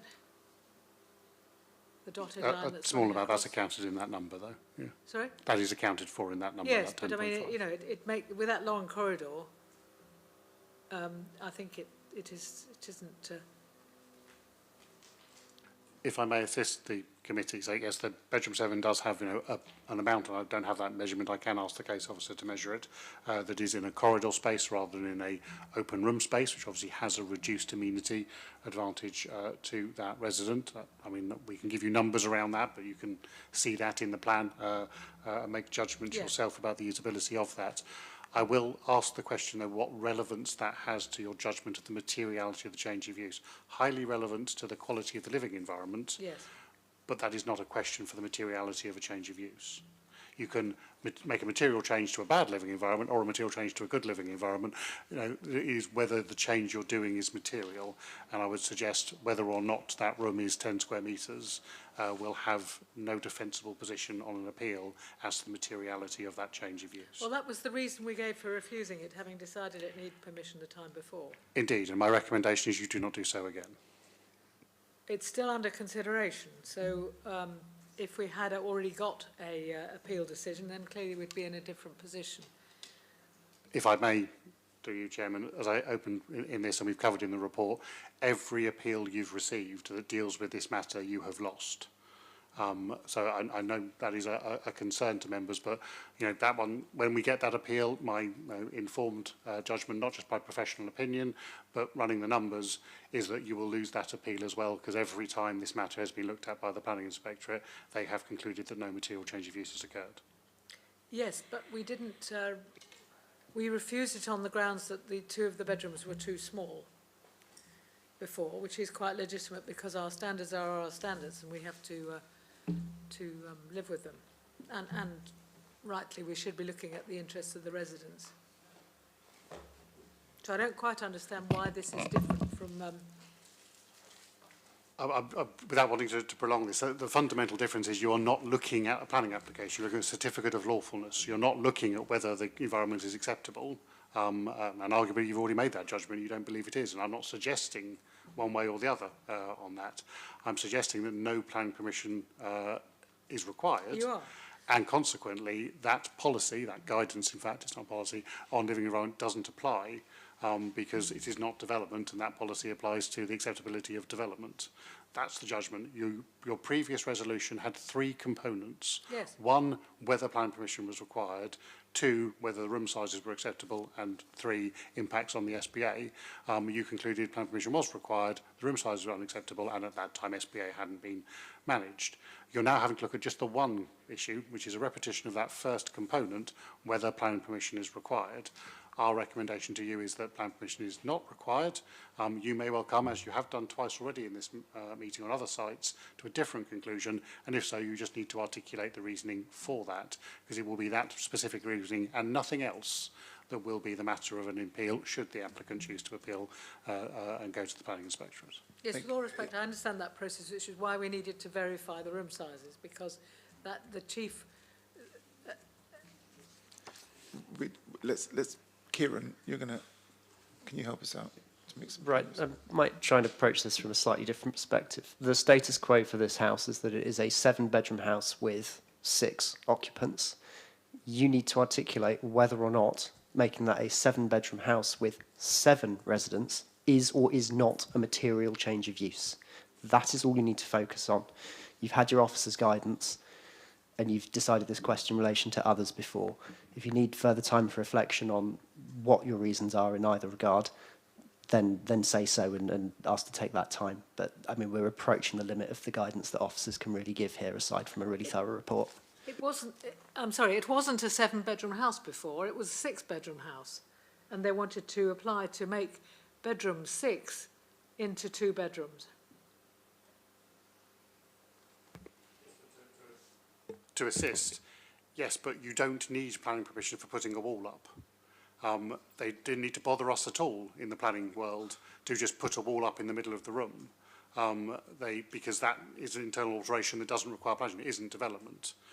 So say the status quo, whatever you decide today, there's still that room. That room is still 9.9, if you will, and 10.5 with a corridor, if you will. That won't change, whatever decision you make. The question is whether one of those rooms must remain unoccupied to be lawful, in your view, or can be occupied and still be lawful, in your view. That this work is already undertaken lawfully. In this one, it says existing, and it gives 6 bedrooms. Yeah. So Existing floor this is we're trying to assist you with a hypothetical scenario. If they haven't built that wall, they could go home right now and build that, and there's nothing you can do about it as a planning authority. That's why we're putting it to that context. The status quo is a 7-bedroom space. They're allowed to do that, and they would be able to occupy it accordingly. And indeed, the only control there will be the licensing control, and licensing have already licensed it for 7. They've already made their judgment on the acceptability of that. So So do you think this route means that we will have a number of... I'm sorry, I'm either being very thick. Can Does anybody it help open me the out? floodgates? I think The floodgates principle are of this open is already that- and yeah. have been open for years. Yeah, yeah. The principle of this is that we normally say planning permission is required when there's an additional bedroom required. This is not about this. This is about a certificate of... If I may stop you there, because that's as far as you needed to go, that principle is all you're being asked to judge, and you normally say that, and if that's what you want to say again, as always, we say you need to articulate your reasoning why, and we'll write that down, and that is what you'll have to defend on appeal. The difference is this is not materially different from any of the others you've done today.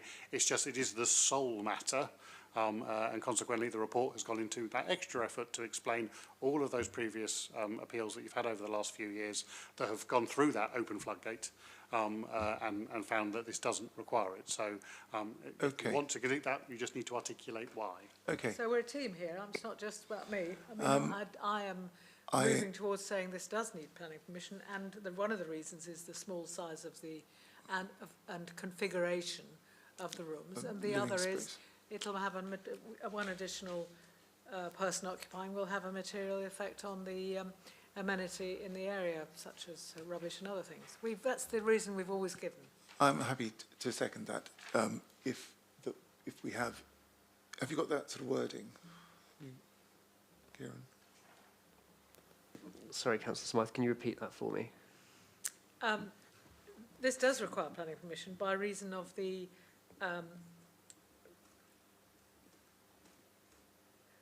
reduced size of the bedrooms and the relatively small kitchen dining room, and because of the effect on the amenity of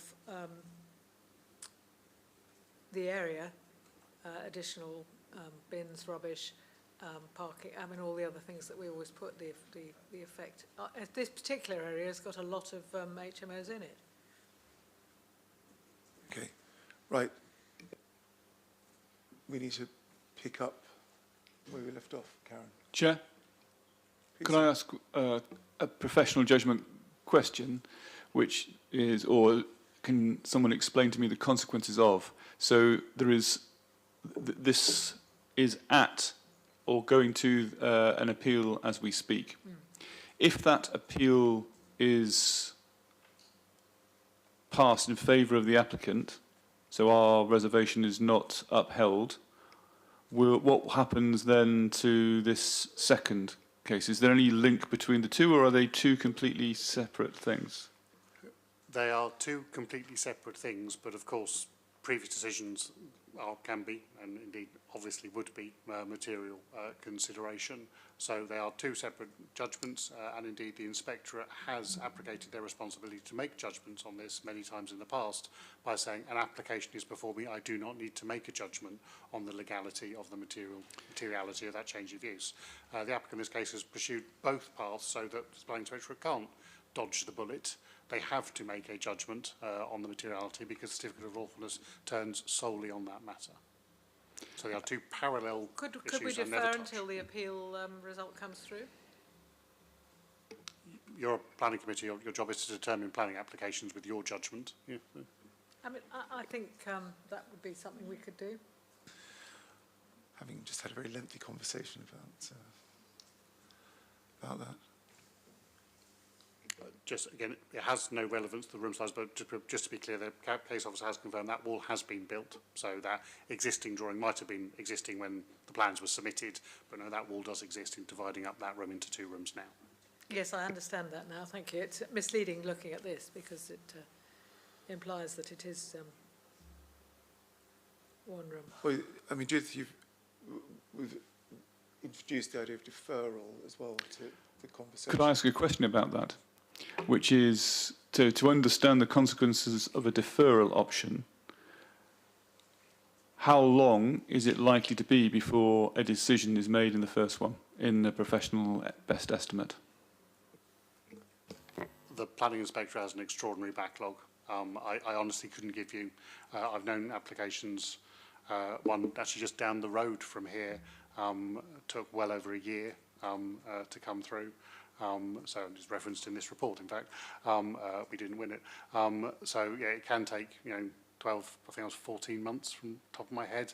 They have a guidance of, I think, 26 weeks, but I can't remember the last time I saw an appeal decision in that time.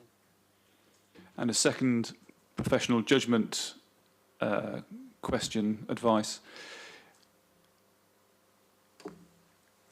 They are separate decisions, I understand, but you have referenced the importance of previous decisions in helping determine another decision. Do you think that if we were to approve this, it would have any impact on the other case, which is currently with the planning inspector, in respect of the small rooms, because that includes the small room size? I think it inevitably would have an impact if you were to come to the opinion today in line with the recommendation the plan permission is not required. Obviously, our interaction with that appeal, we'd have to bear that in mind because it's the same scheme, and consequently, a competent inspector would conclude that the room size matter is not relevant. So.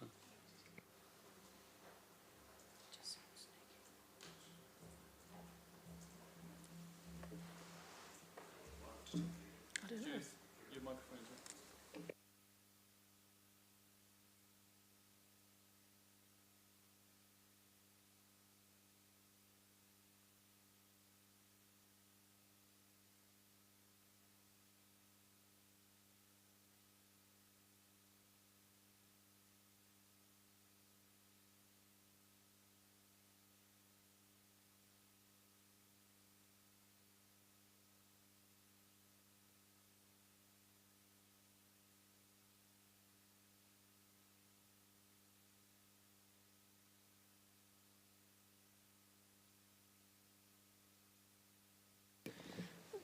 Chair, are you adjourning or?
welcome back, everybody. Apologies for this delay in the procedure this afternoon. Okay, so let's pick up where we left off with this certificate of lawfulness. So, Councillor Smythe, where are you at in terms of your motion? I propose that we refuse the certificate of lawful development because we have already, on the basis of the same plans, refused a permission, having decided it needed planning permission. So, to be consistent with our previous decision, I propose that we refuse the certificate of lawful development. And the reason that we need to do that is the same as before, and it's because the rooms, some of the rooms are very small, particularly if you take into account the existence of corridors within the measured areas of rooms.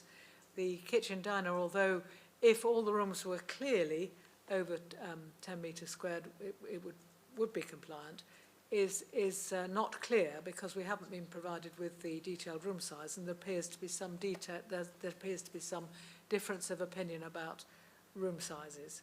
And I take the point about you know, how thick is a pencil and that sort of thing, but we do have standards, size standards, and we are trying to safeguard the living conditions of future residents of this property. Ian, do you have the previous wording, if that would assist members? The minutes of the report are actually replicated verbatim at paragraph 2.4, bullet point 1. So the development hereby proposed is development constituting material change of use due to the impact on parking, increase in waste, noise and antisocial behaviour. Yes, that would be helpful too. Thank you.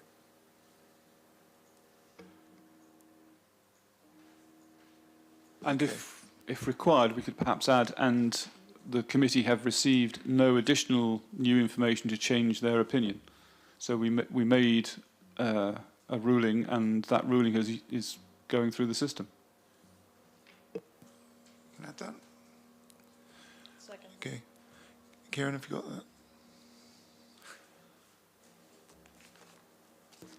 that? Right, so you're proposing and seconding that the change of use would be material by virtue of the impact on parking, increased in waste, noise and antisocial behaviour. And the inadequate size of the living accommodation in practice. And the inadequate size What of did the we say living before? We accommodation. said it before. Let's just say what Is that not exactly, Councillor Smythe, is that not the point, that we are saying that we are refusing it on the same grounds that we refused it before?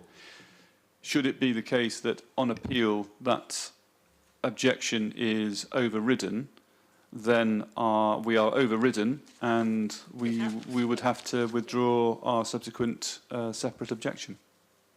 Okay, well, let's get the motion The down. proposed development doesn't provide suitable living environment for future residents, as the insufficient space or layout of 2 bedrooms will place undue pressure on the small size of the communal living area, which is contrary to policy PCS 23. But you can't take the policy into account, that you've got to get through the gateway of whether it's development in order to apply the policies.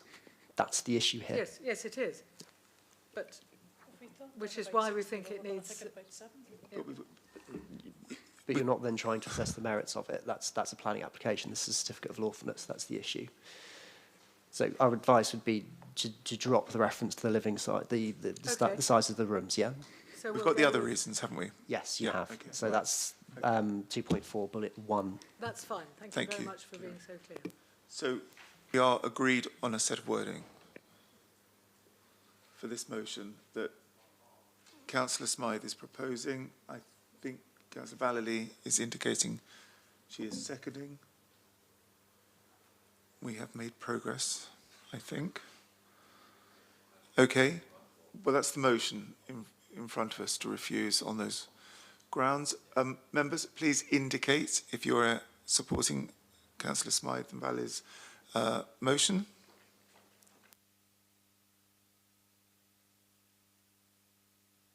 Six votes in favour. Against? One against. Anybody abstaining? I think we're all there. And no abstentions. So Okay, the motion passes and the certificate of lawfulness will be refused for the reasons given. Okay, members, let's move on to the last application today, Laburnum Grove. Thank you, Chairman. 165 Laburnum Grove. This is an application that requires plan permission, so we do not need to revisit that question. Change of use from a C3 dwelling house to a 7-bedroom HMO.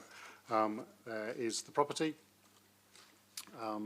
As you can see, it's an area with very few HMOs. There are 2 fall into the category.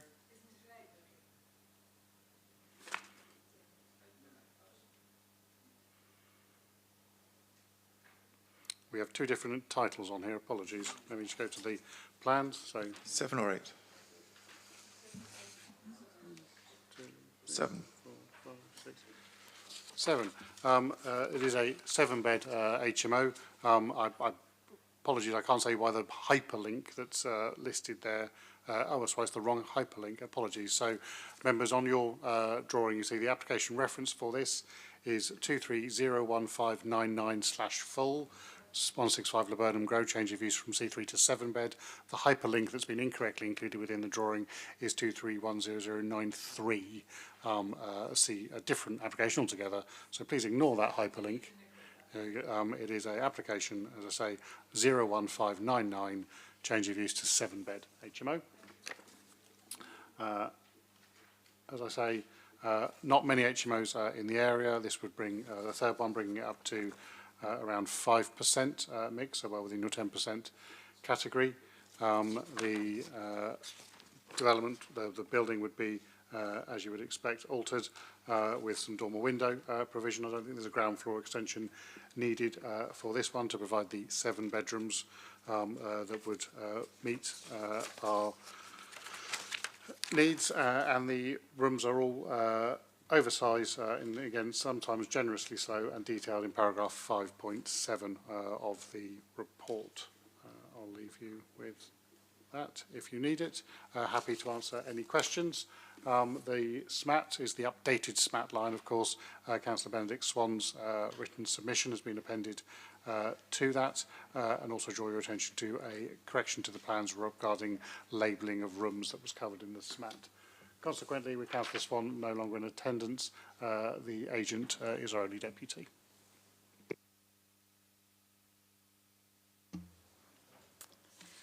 Hello. So this application is, I just wanted to clarify, a 7-bed application. All 7 bedrooms meet or exceed the 10 square metres, and some of them are sort of 14.79, 13.72, so generous size rooms. The property provides a combined communal area of 25.86, and all the bedrooms benefit from an ensuite. Our client for this one, Dr. Taylor, has a small portfolio of properties available for young professionals within Portsmouth, and he shares our ethos of high quality, spacious rooms. And he's really passionate about providing a great tenant experience and welcome packs, etc., for his tenants when they move in. So a great client to work with, and ones that we should be supporting in Portsmouth. Very passionate about providing high-end product.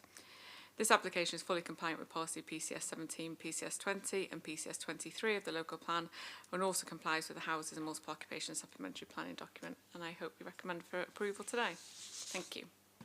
Thank you. Members, questions, comments, fully compliant.